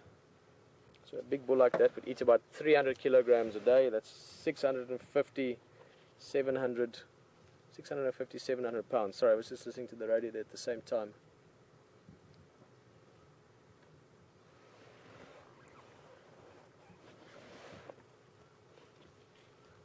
Having a nice play again. All in practice for one day when they're big and grown up and they need to fight. Looks like two young bulls, both of them. The females also do this kind of sort of, wrestling and playing. But the bulls need to do more of it. Down the line, they will need to do so to compete for females.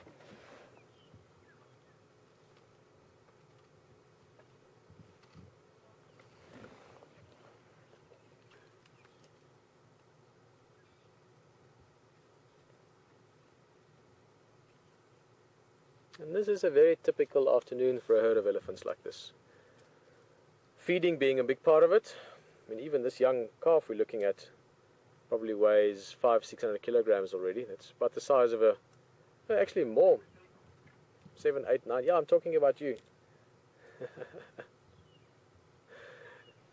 He'd be, I'm just guessing, 800 kilos maybe, the size of a black rhino, or the size of a big buffalo.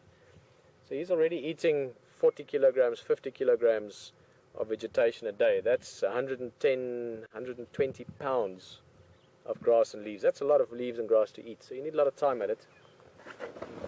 So feeding a big part of it, and then also playing around and just messing around with each other, and working on your social bonds a little bit, and reminding who your friends are, and your buddies, and your aunts, and your uncles, and all that kind of. It's not really the uncles, more the aunts, Female breeding in society. So,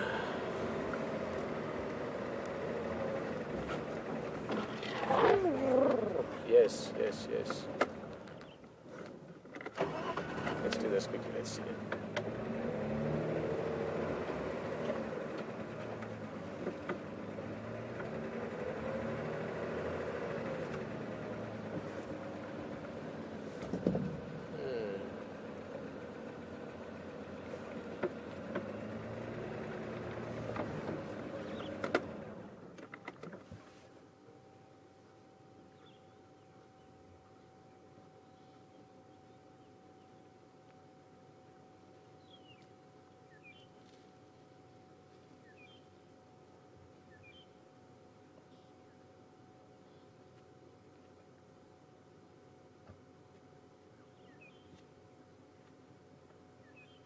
Bit more play.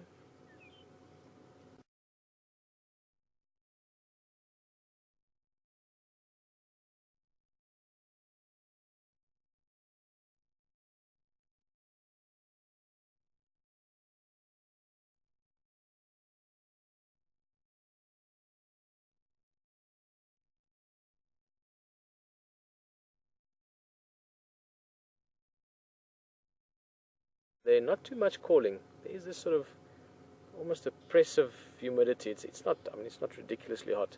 I think the most humidity I've ever experienced, the most heat I've ever experienced was in Hilton Head Island, actually, South Carolina. Whew, that place gets hot and humid. Let's go closer.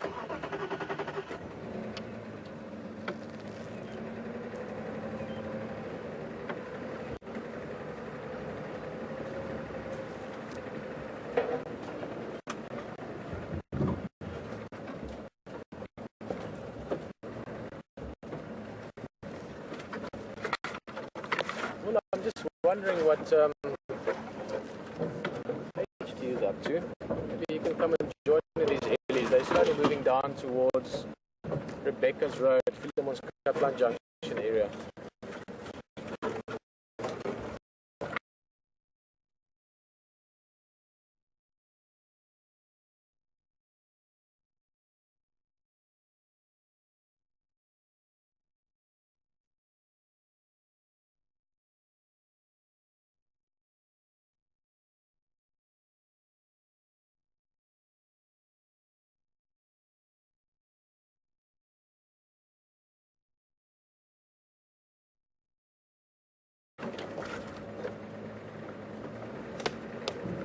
Lots of ellies here.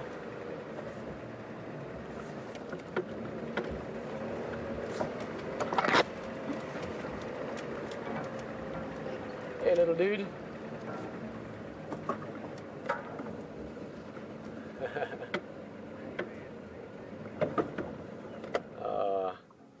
I have to love the little ones.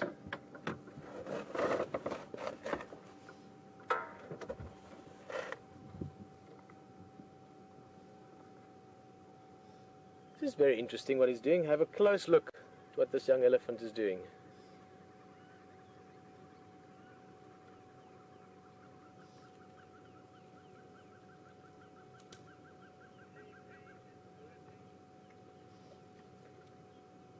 I'll tell you more about this now, but this is something called, and I haven't remembered this term for ages. I think it's called cachyophagia.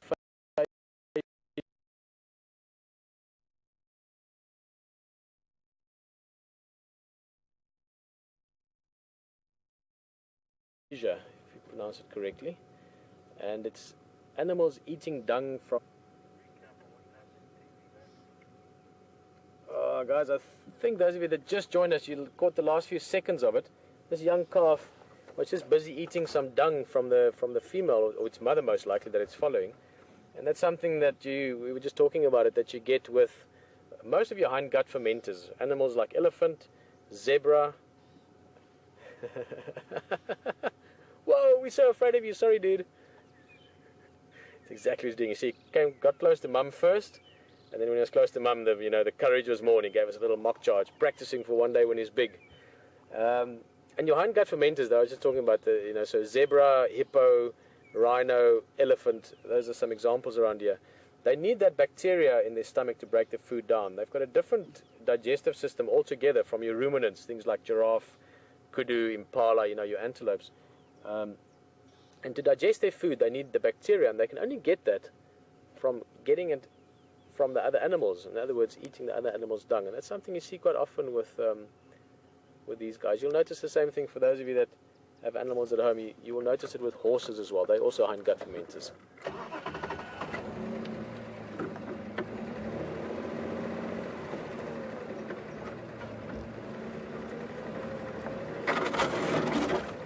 A strong smell of elephant dung. It's not a bad smell, actually. Elephant dung is it smells like dung. In fact, it smells a little bit like horse dung. I mean, for those of you that have worked with horse manure, again, similar digestive tract, except elephants eat a little bit more varied food. Guys, look at this. Not always you see them up in the trees. There's a couple of millipedes right here next to us. I don't know what they're doing up here. Guys, what are you up to up here? Normally they walk around on the ground. There we go. There's one, there's another one. The millipedes, even though the name suggests they've got 1,000 legs, the Afrikaans name, we actually call them a duisendpoot, which means literally translated 1,000 legs. And they normally have between 100 and 300 legs, depending.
or the other way around. A tail in the back and a tail in the front. Whenever I look at them like this, it makes me think of that nursery rhyme.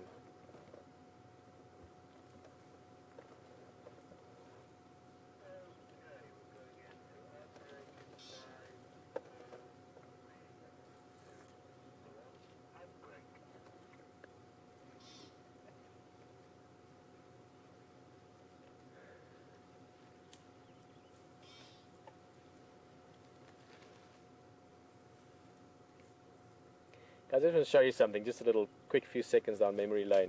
Look at your deer to the left. This is where I saw that leopard, and it was literally walking down the drainage line. It was more sort of later summer, there was water running here, but it was quite thick. Just imagine that setting. Beautiful tree trunk. That tree trunk was not as old by then, but it was still pushed over a dead tree by then, and just a great place to remember or think back to seeing a leopard. Let's get up to the top here. These are sort of moving along now. This side, I think.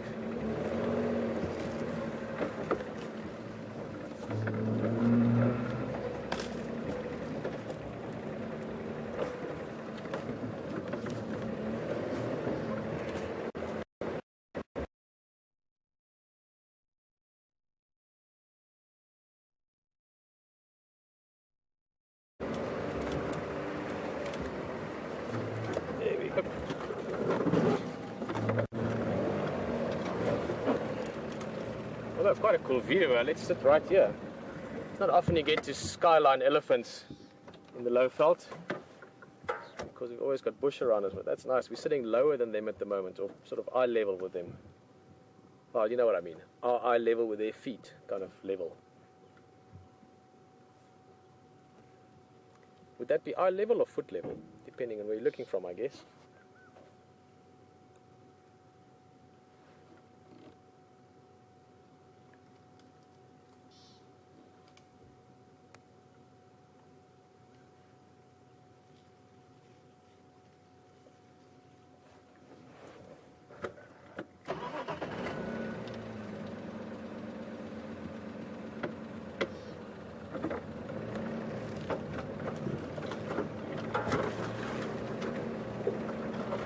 Feels like I'm sitting in Lazy Boy. We're driving up this bank. We're just like chilling in the landy.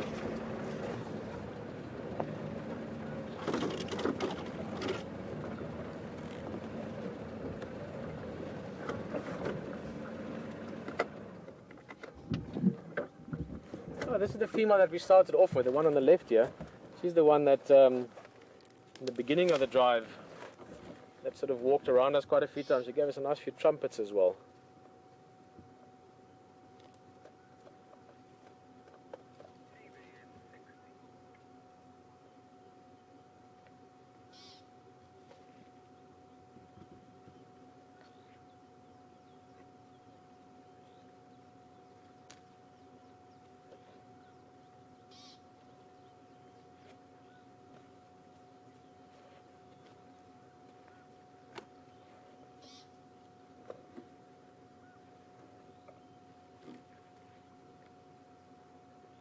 Ah, elephants.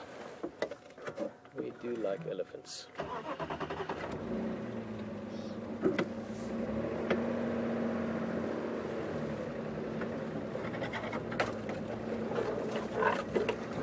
Not very far from the hyena then. In fact, it's just, I don't know if we can see it from here. There we go. If you look right. I just saw HD driving there actually. He's going down there, so hopefully we'll have a bit of activity from the hyena then.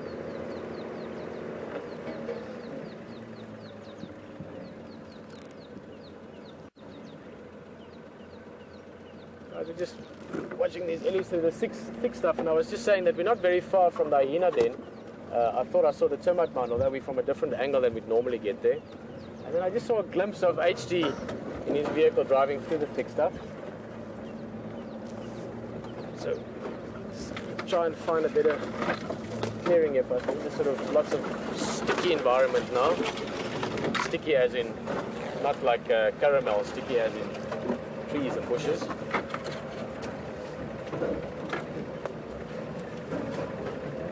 Let's just try and get ourselves around a little bit. sort of sitting off on the one side of the herd again. I just want to circle around and see if we can't get a look at the sort of other part of the herd we saw earlier.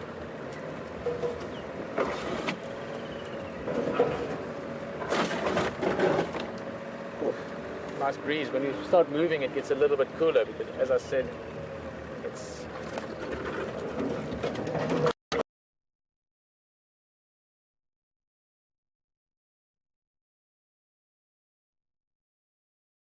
when you move, at least you have a bit of a breeze and it cools you down. It moves past there in the next 10-15 minutes.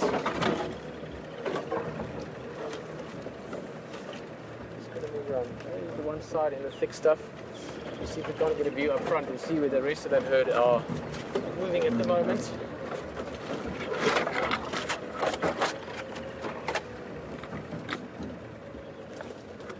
Oh, brilliant! Great news, guys. You're going to see why. I'm guessing you can guess already, but HT's got something to show you.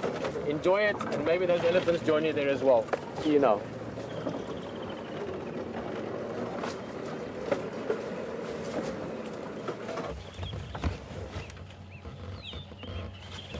Well folks, hi. I've been driving around for the last hour and a half, nearly 2 hours, looking for leopard. We've definitely seen some tracks, we've followed some tracks, we've got other people looking and eluding us at the moment, but that's the name of the game, you know, it's the anticipation of looking. You've really got to constantly look around, and I've just driven past the road here to come down to the hyena den, and I thought I'd just pop in and say farewell to my little friend here. And sure enough, there you go. Ndapandula, the little hyena cub, is sitting at the front of the den there and waiting for his mum to come back from potentially hunt, or she may be in the den, I'm not really sure. But he's quite a precocious little guy. He's definitely grown hugely since we first met him back in early November. And not sure if it's a male or a female, so I might switch between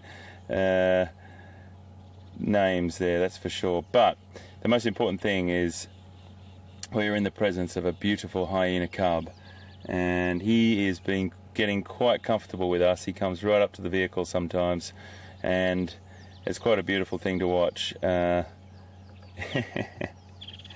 Very alert.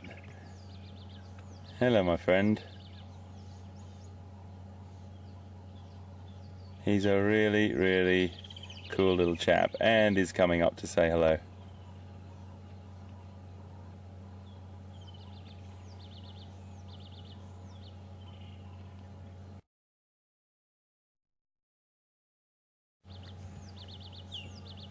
It was really interesting behaviour the other night when I was sitting here a few nights back.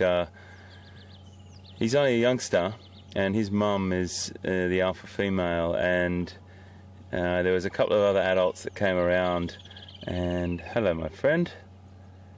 He's coming up really close now.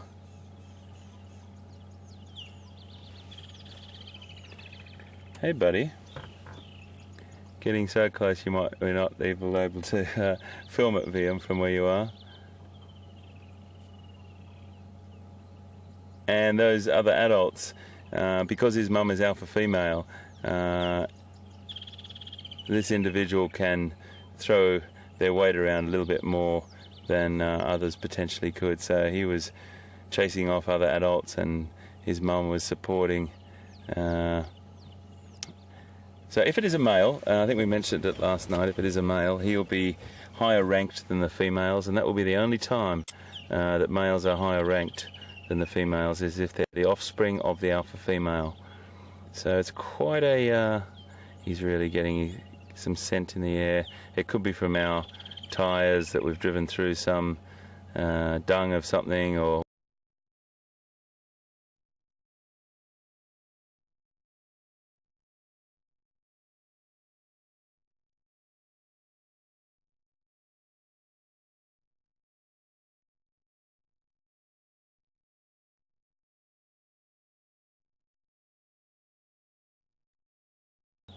interested.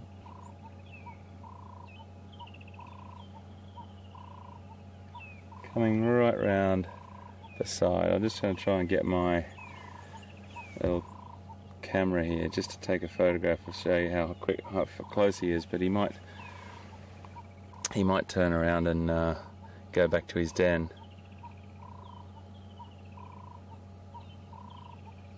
It's great to be in the presence of these guys, and I think, you know, what I want to really finish on tonight is debunking this sort of reputation that hyena have as these sort of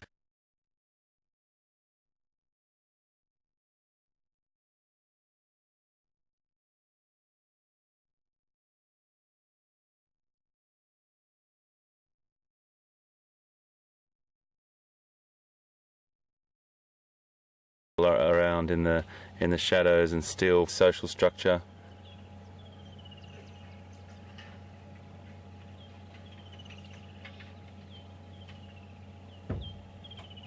And he's just waiting for his mum to get back.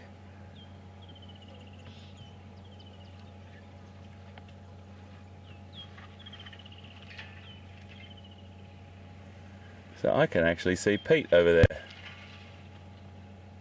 That's who I can see, and Pete's been with those magnificent elephants for quite a while, which is such a nice thing to spend that time with elephants. That's fantastic. How great is that? That is the brilliance of having two vehicles, folks. You know, Pete having that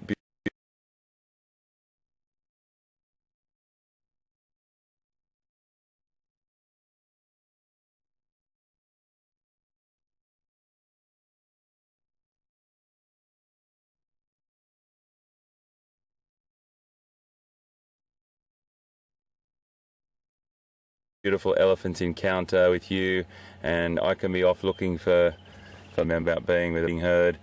The matriarch,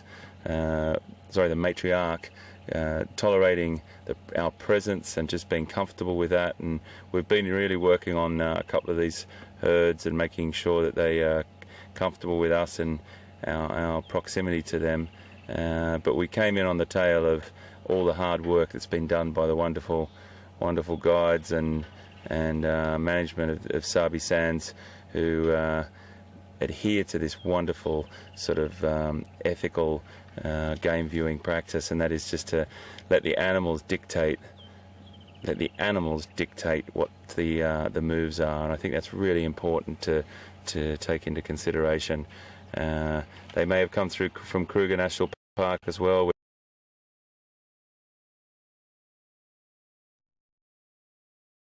Amazing ethics as well, and they really do make sure that any people that go into Kruger National Park are well aware of how to be around elephants as well. Very, very important. So hence the wonderful experience that you've just had with those elephants and Pete and Brian. But we're sitting with this beautiful little hyena cub at the moment, who I look forward to following with Mark and Scott as they do their drives over the next month and a half to the end of January. Really looking forward to watching this little cub grow. He's been a real character, has come up to the vehicle several times, and even sniffed the vehicle really closely one day. We must have driven through something quite interesting. But what a wonderful little creature, and in perfect condition as well.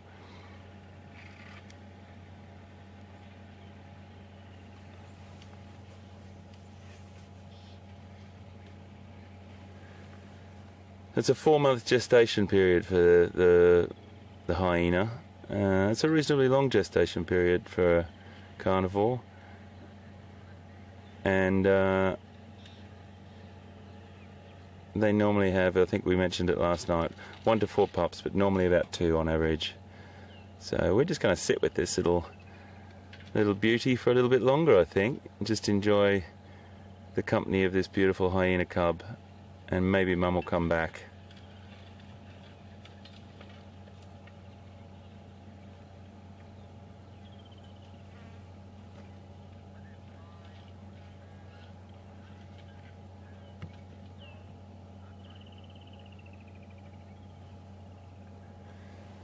I'm just going to have to take a couple of photographs here because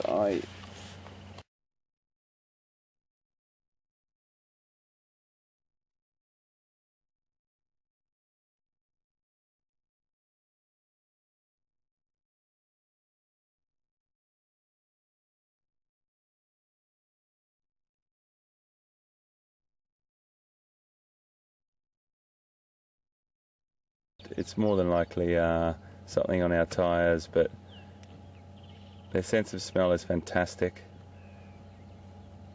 And you can see how close to the front of the vehicle he is. Really conditioned and habituated to us, which is great because you know, a lot of time you do see hyena, they're on the move, they're actually not keen to stick around.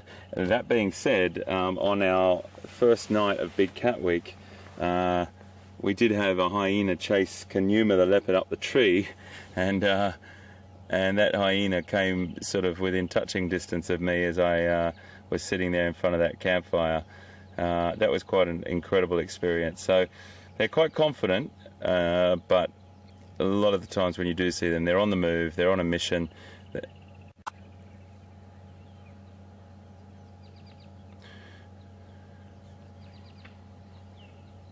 And I think that really intense sort of moment that you have with an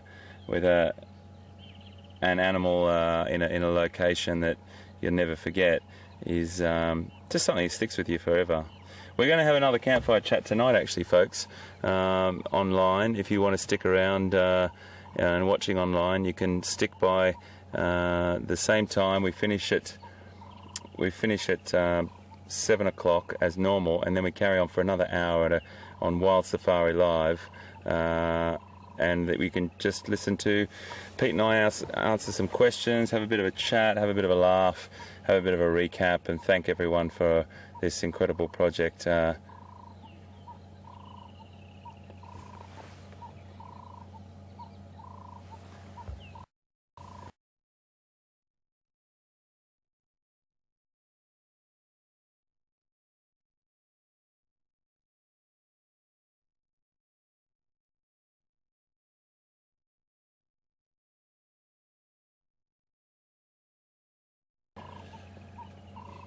He just got a little fright there. You saw how he just moved up a can through a really highly developed sense of smell, and will not stray too far from the safety of that den. If a predator was to come, it could really back into there or run down into there really very, very quickly, and just get into a safe place right at the bottom. It's going to be an excavated aardvark or warthog den. The aardvark, a fantastic animal that we don't see very often.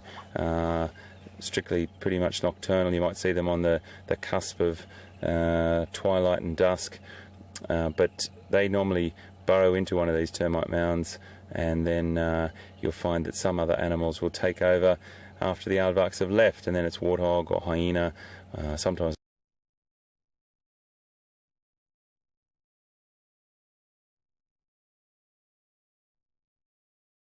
I've even seen leopard, not here, but I've seen leopard in him, take him out on hunts, and or scavenging, whatever she's doing, and then she'll wean him after about a year. It takes quite a long period of time to wean, and there's a lot of tantrums that occur from these little guys, but eventually they'll be weaned off their mums after a year.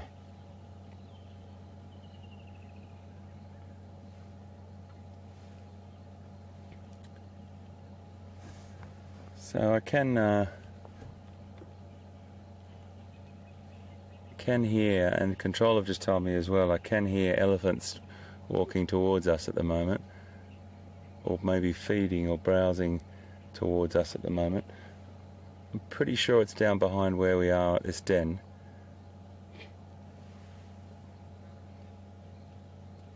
Can't see anything, VM, can you? Yet.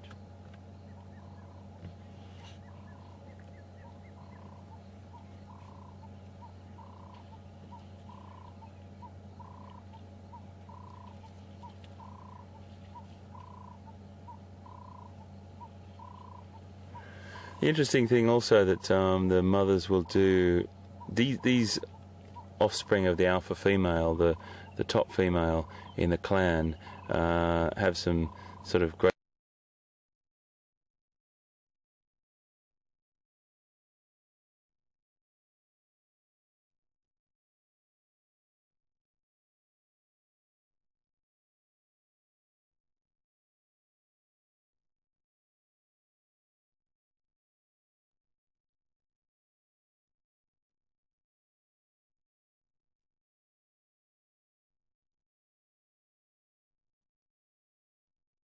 just so alert. He is pretty fantastic, isn't he?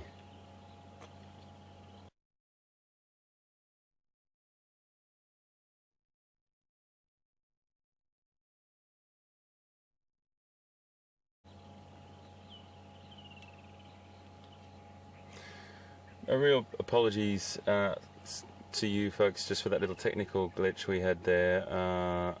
I'm not sure what happened, but just huge apologies from us. You know, everyone here strives to get signal live to you from the African bush, which is exactly what we're doing right now. And I think that's really important that we always remind everyone, not that you need reminding, I promise you, because everyone's support is incredible, but sometimes you'll get that little tiny gremlin or glitch in the system. I'm quite low down at the moment as well in the not the food chain, but in the topography. I'm down in a little what we call a drainage line, which is where water would run down into a river. So I'm quite low down, but this is a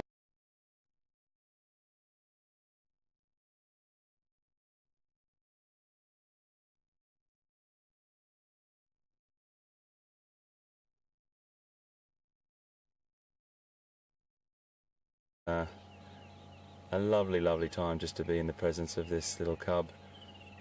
And we've had some, they might be pushed out of there, not likely pushed out of there, but they do move dens for many reasons. And then that alpha female who's out right now, she came down here and decided to den down here.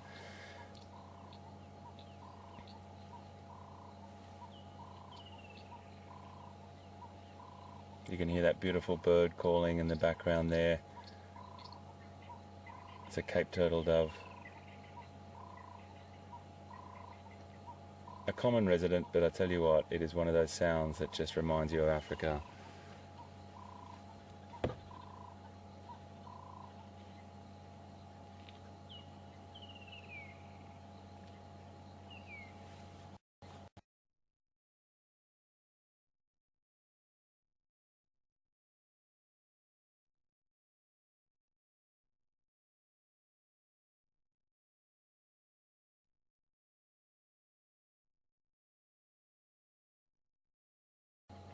He's really looking out there to see if his mum's coming back.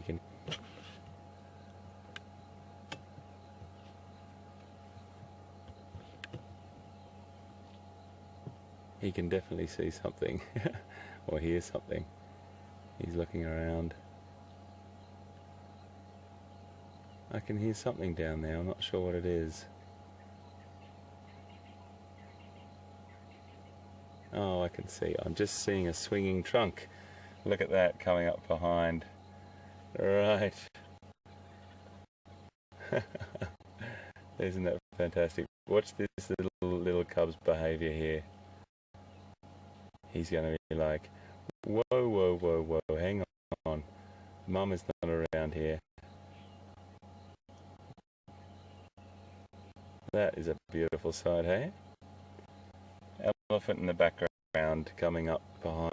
And I think this is Peter's breeding herd that he's just been with. How strange is that?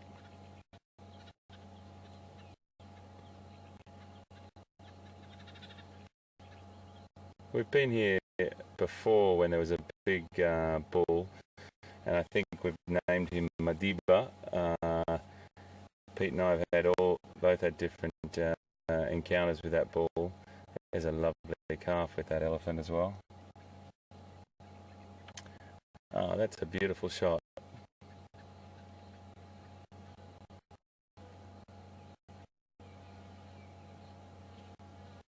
That makes me very happy. Elephants up in the background walking across as well.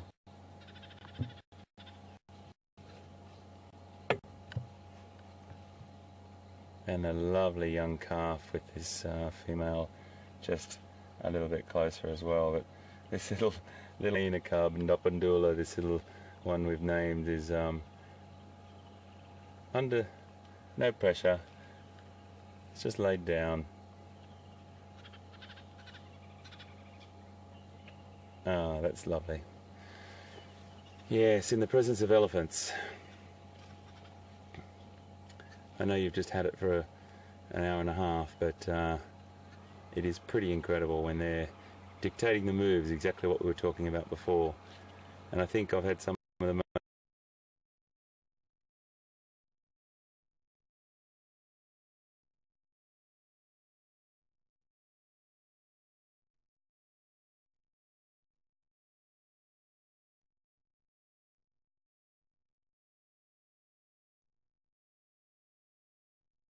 most incredible elephant experiences here over the last 6-7 weeks. And again, due to I really was happy to hear that those elephants were coming through there then, because I did want a bit of an elephant fix.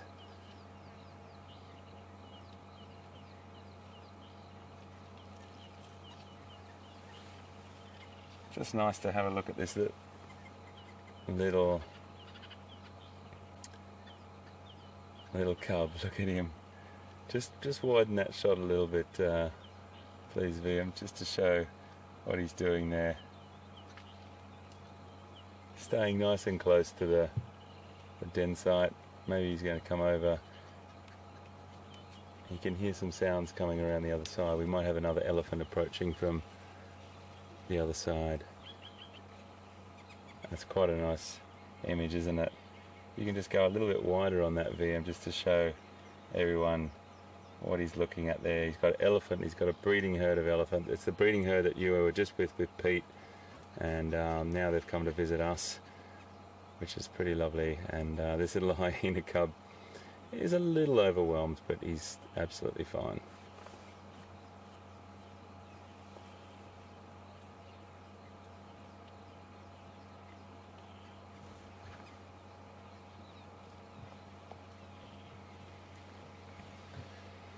So you can see off in the distance now the whole herd is coming our way, walking through here. It's the same herd that Peter was just with, and I am telling you now, it's complete coincidence that this happened. I had no idea where Peter was actually. I knew that he was, but I didn't know these elephants were going to walk up to the hyena den. And at the bottom right of your screen you can see the hyena cub that we're sitting with, and the elephants have just walked onto us. I'd love to try and know if it's my favourite breeding herd. I'm just looking for the matriarch. There's a female that's got a broken tusk, a broken left tusk, and quite a substantial tear in her left ear as well. And she's the most loveliest animal. And I've had some great encounters with her over the last 7 weeks. She's been fantastic, and if it's her, I just can't see through the vegetation, but we might try and verify that by looking through the binoculars in a minute. More importantly, it doesn't matter what elephant herd it is, it's just lovely to see these two very, very different creatures in the same shot. And this little hyena cub, completely comfortable, sitting very close to the safety of his den, waiting for his mum, whilst this whole breeding herd just passes right by.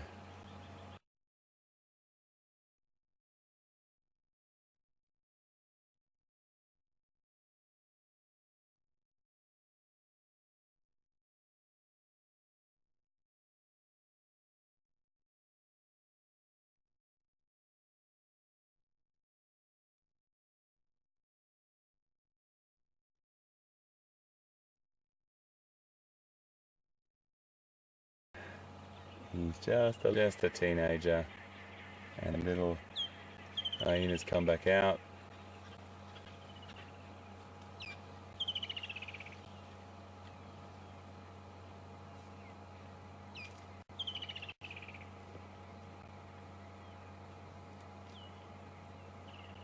It's a fantastic scenario, little scene, isn't it? A young hyena cub seeing this massive breeding herd of elephant come past his den.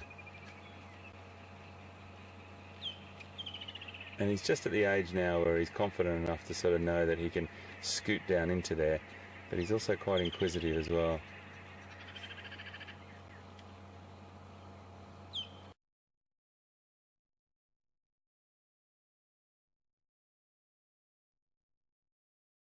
That you could just turn down this road and see something, turn down that road, oh let's go down and see the hyena, let's go down and find some elephant, let's go and find whatever.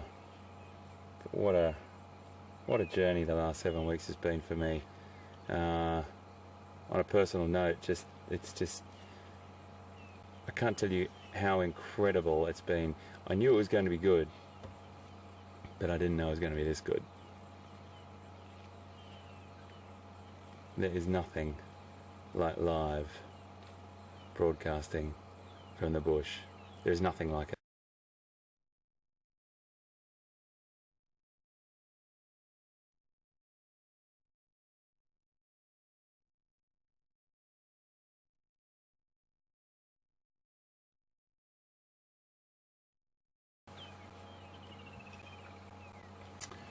Okay folks, I think we're going to just cross over to Pete.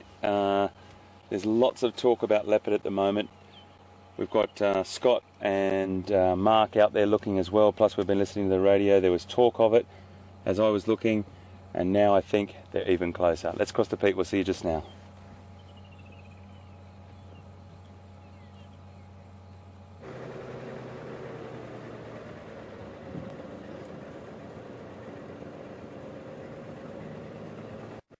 Welcome back this side, and what a brilliant afternoon with those elephants and hyena meeting up.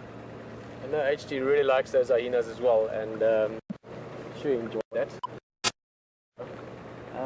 We are driving this afternoon or this morning earlier, I mentioned to you somewhere along the drive, for a while had a bit of coffee with the people there, and then on the way back we found very fresh leopard track. We followed it for quite a bit. I'm not going to go all the way to Sandy Patch now because, well, partly because the signal will break up, then you won't see, but the track's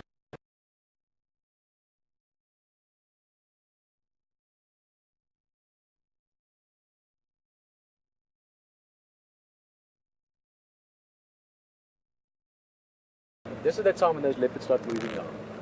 Now we've been looking for leopard now for 5 days or so, 6 days. And they can be tricky to find because they are leopard. Also because of the, we only have a certain area that we can look in them or in for them.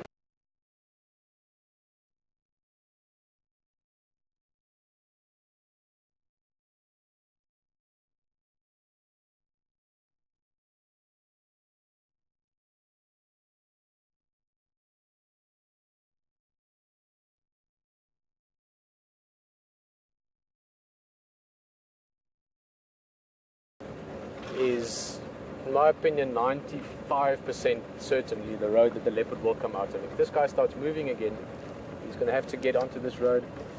At the very least, he'll have to cross it. At best, he should take it for a little while. And if it is a leopard that I think it might be, he'll take this road all the way to the boundary and use that boundary as his sort of easterly movement. We just have to look around very carefully. Maybe we can find him. It's as simple as that.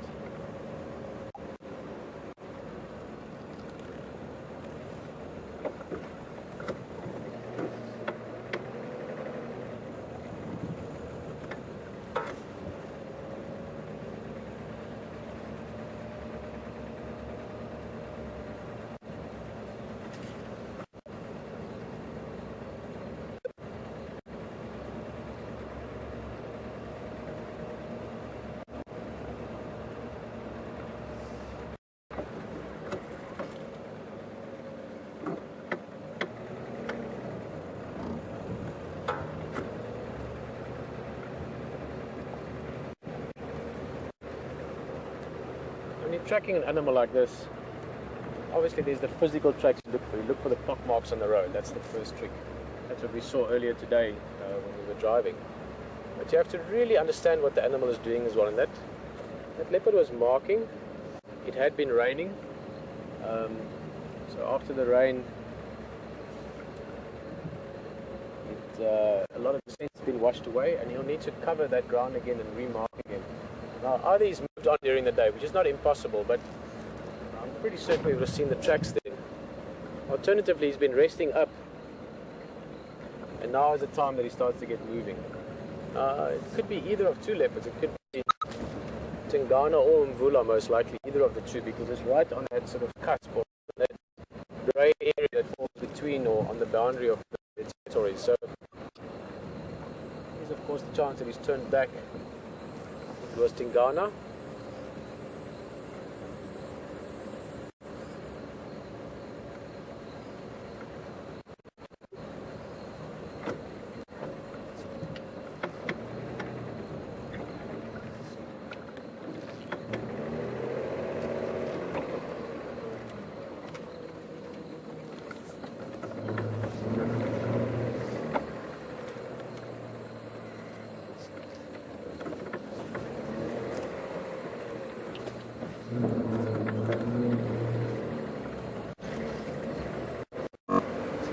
Just check this road up and down, pretty much.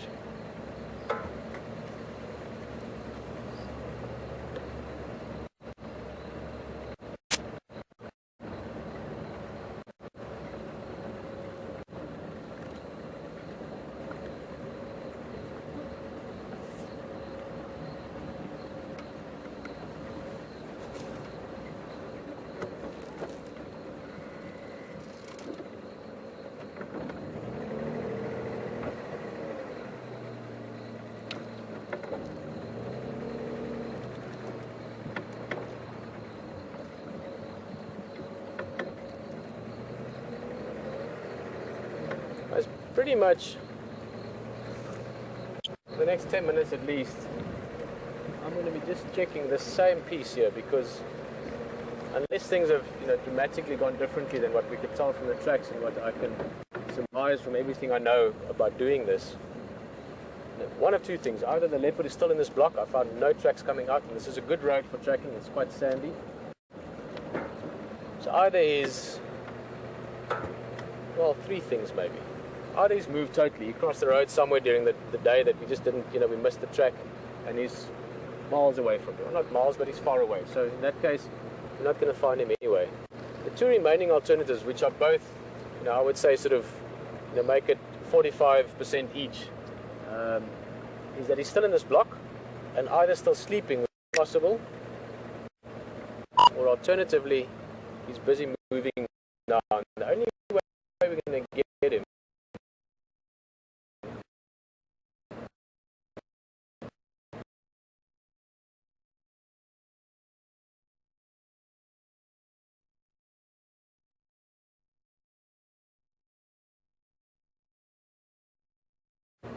is if we find him on this area. This block, I've been in here a few times before. It's very, very thick. It's a bit overcast. It's not dark already. So if he's not moving, he should be moving any minute or any second even. And if we're going to find him, it's going to be when he's doing that. So the best way to do it is just to check this up and down. See if we find him. A little bit of luck would help as well. But in the meantime, we can answer a question. What questions they will?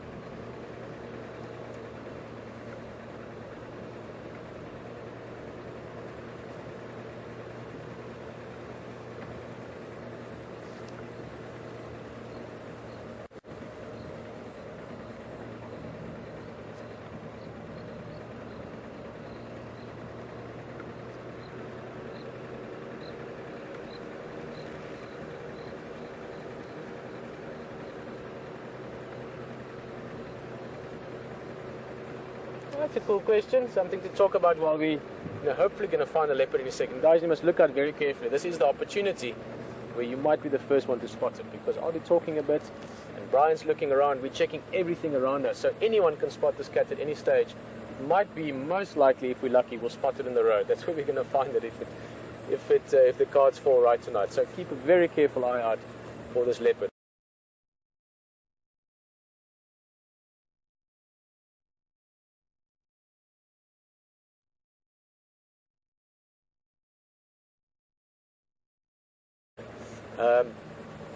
Sean, Ryan, and you guys are asking if zebra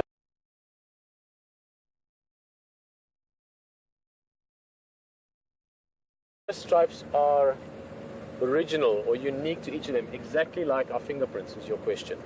And you know what? Shortfra has a pattern of its own, unique to itself. I'm sure if you could take all the zebra in the world and you compare and you find the two that are closest matched, you might find two that are closely matched, but they will not be the same, ever. And that's quite cool actually, and that means they can also recognize each other within the herd, in the bigger groupings as well. Also interesting for you guys to know maybe is that the Birdshaw zebra, the plain zebra, and plain I mean not aeroplane or not plain like in bread with no butter or jam on it. I mean plain as in grass plain. The plain zebra, they differ a little bit. Come on, I just need to find one track. This guy's moving at the moment, I know it. I have to find this cat. The only way to find a leopard, by the way, is to really believe that you're going to find it and have a lot of luck. Combine those two, I mean, tracking skill and all that helps, but it's a bit like magic. You can only see it if you believe it. It's a bit like that with leopard. But the zebra, Sean, for you guys, East Africa, in other words, Tanzania, Kenya, which are the same species, your Birdshaw zebra, to the southern African ones we get here, they differ from each other as a population in stripes as well. So that's also interesting. So not only do zebras differ from each other individually, you also find population traits. In East Africa, they tend to have almost no shadow stripe. They tend to be just black and white. In Southern Africa, they tend to have this beautiful shadow stripe in between as well. So there's another difference for you. You find the same thing with lions, for instance. I worked with this great guy, John Grinnell, Dr. John Grinnell. He's a professor in biology, and he did his PhD on lion communication. And I learned a lot of great things from him. Apart from having a lovely time, he's a very cool guy. And John used to say a lot of funny things, smart things. But one of the things I learned from him, sort of tying into the zebra thing, is that lions have got certain traits per population. And he was studying specifically vocalization, so the sounds they make. And in the recordings and in studying the breakdown of the sounds, you could then learn that lions in Kruger National Park, for instance, compared to lions from Etosha, compared to lions from Serengeti, sound a little bit different from each other, a little bit like accent.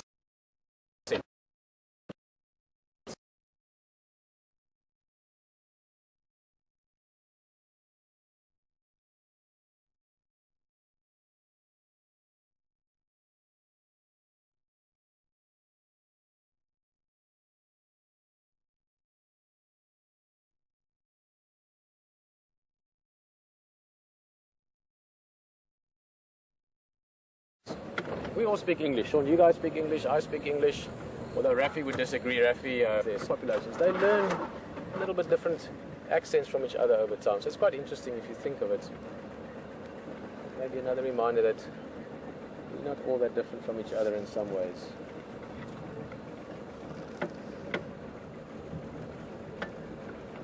Any second now. Any second.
lot of things happen or have to happen at the same time here. And I keep saying that luck does play a role in it, and there is always a bit of luck in finding wildlife. And I really believe we can find this leopard with a little bit of luck.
Very quick look from up there. Stick my nose up there, I'll be back in a second.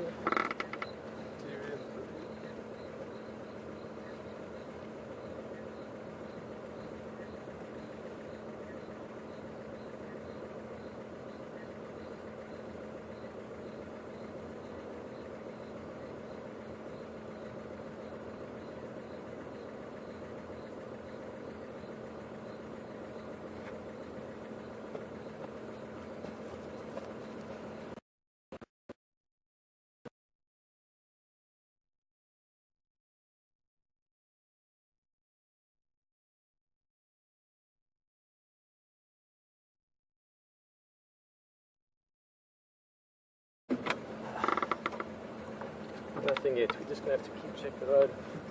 Cool, and see, I wasn't sitting there, but I just had to get that viewpoint.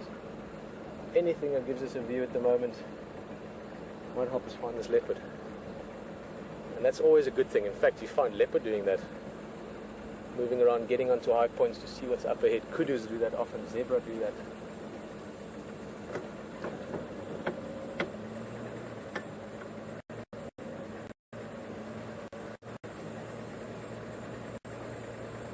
Somewhere, just here. Here's the leopard. Just need a little bit of luck to find it.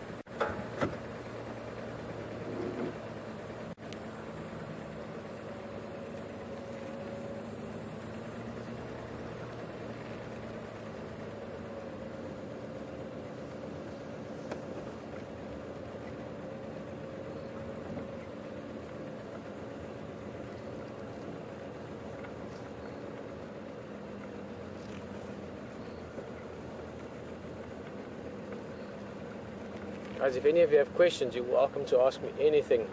Maybe about tracking, or maybe about, well, anything really. I don't mind talking.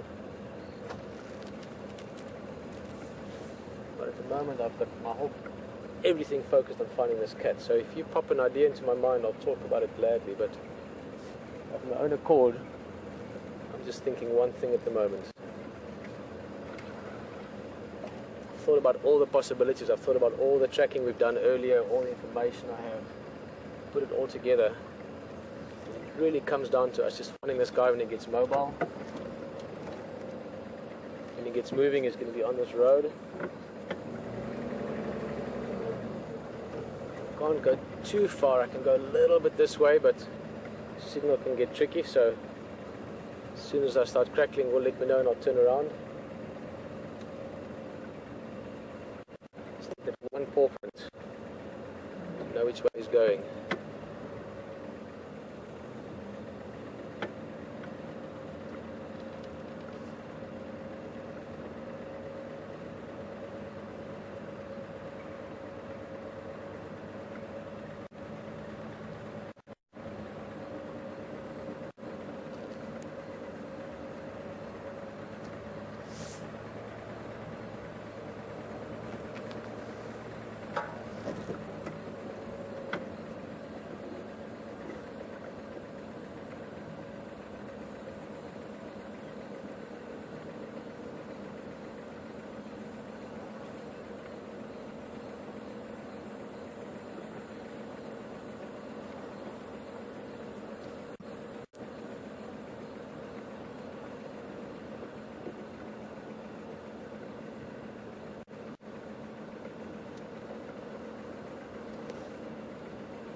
turn around here again.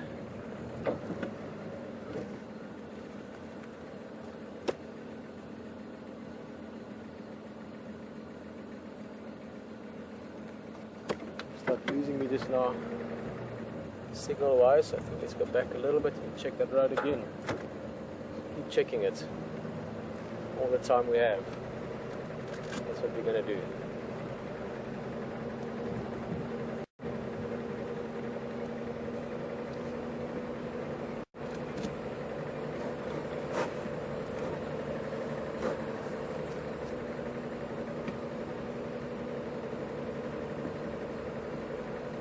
You have to realize that leopards are shadows. I mean, they're ghosts if they want to be. That's why to see a leopard, it's one of the things that makes this area so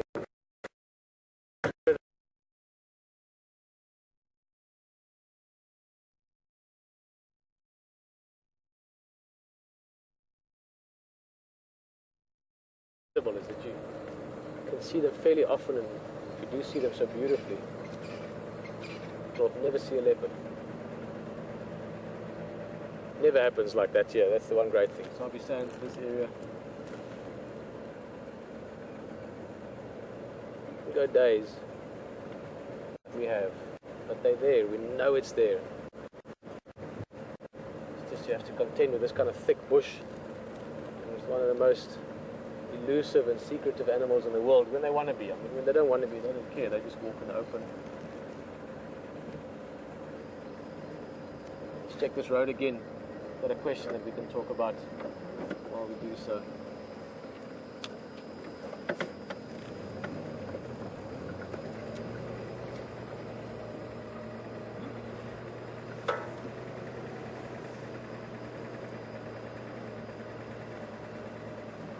Hello, Cameron.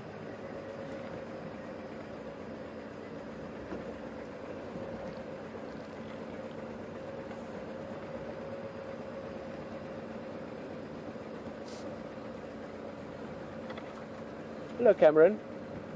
So nice to have you in the vehicle with us on the game drive and the safari.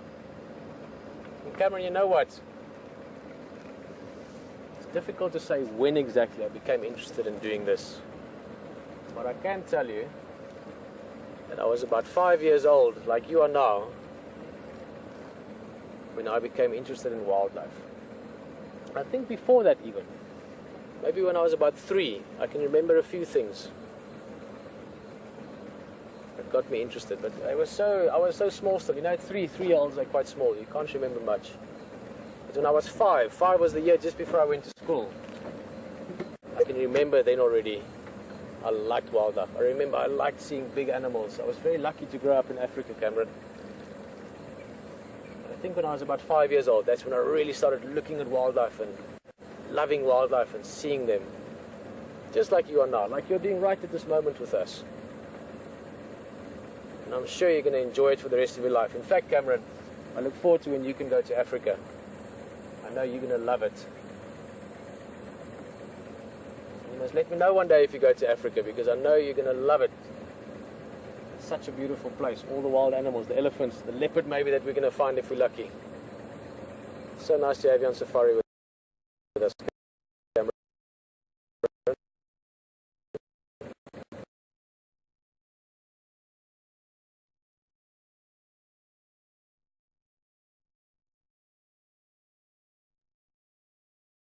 As much as everyone else. I know you do, in fact.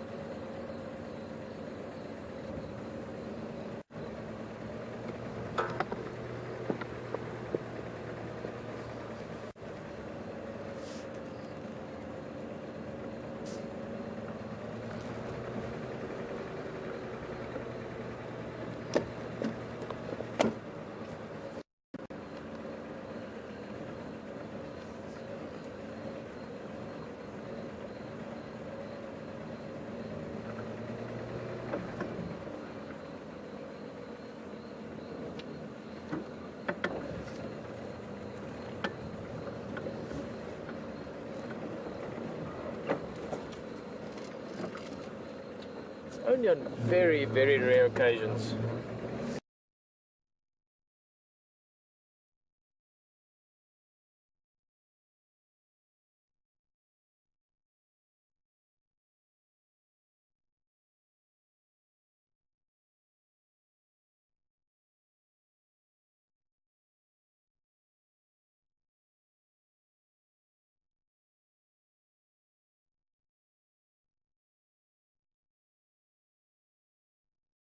live. This is happening as it happens.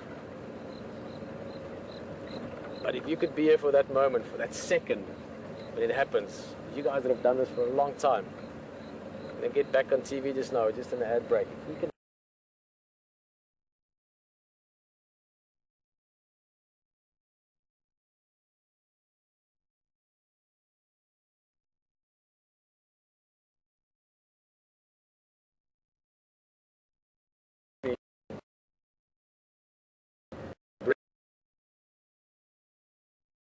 and the cat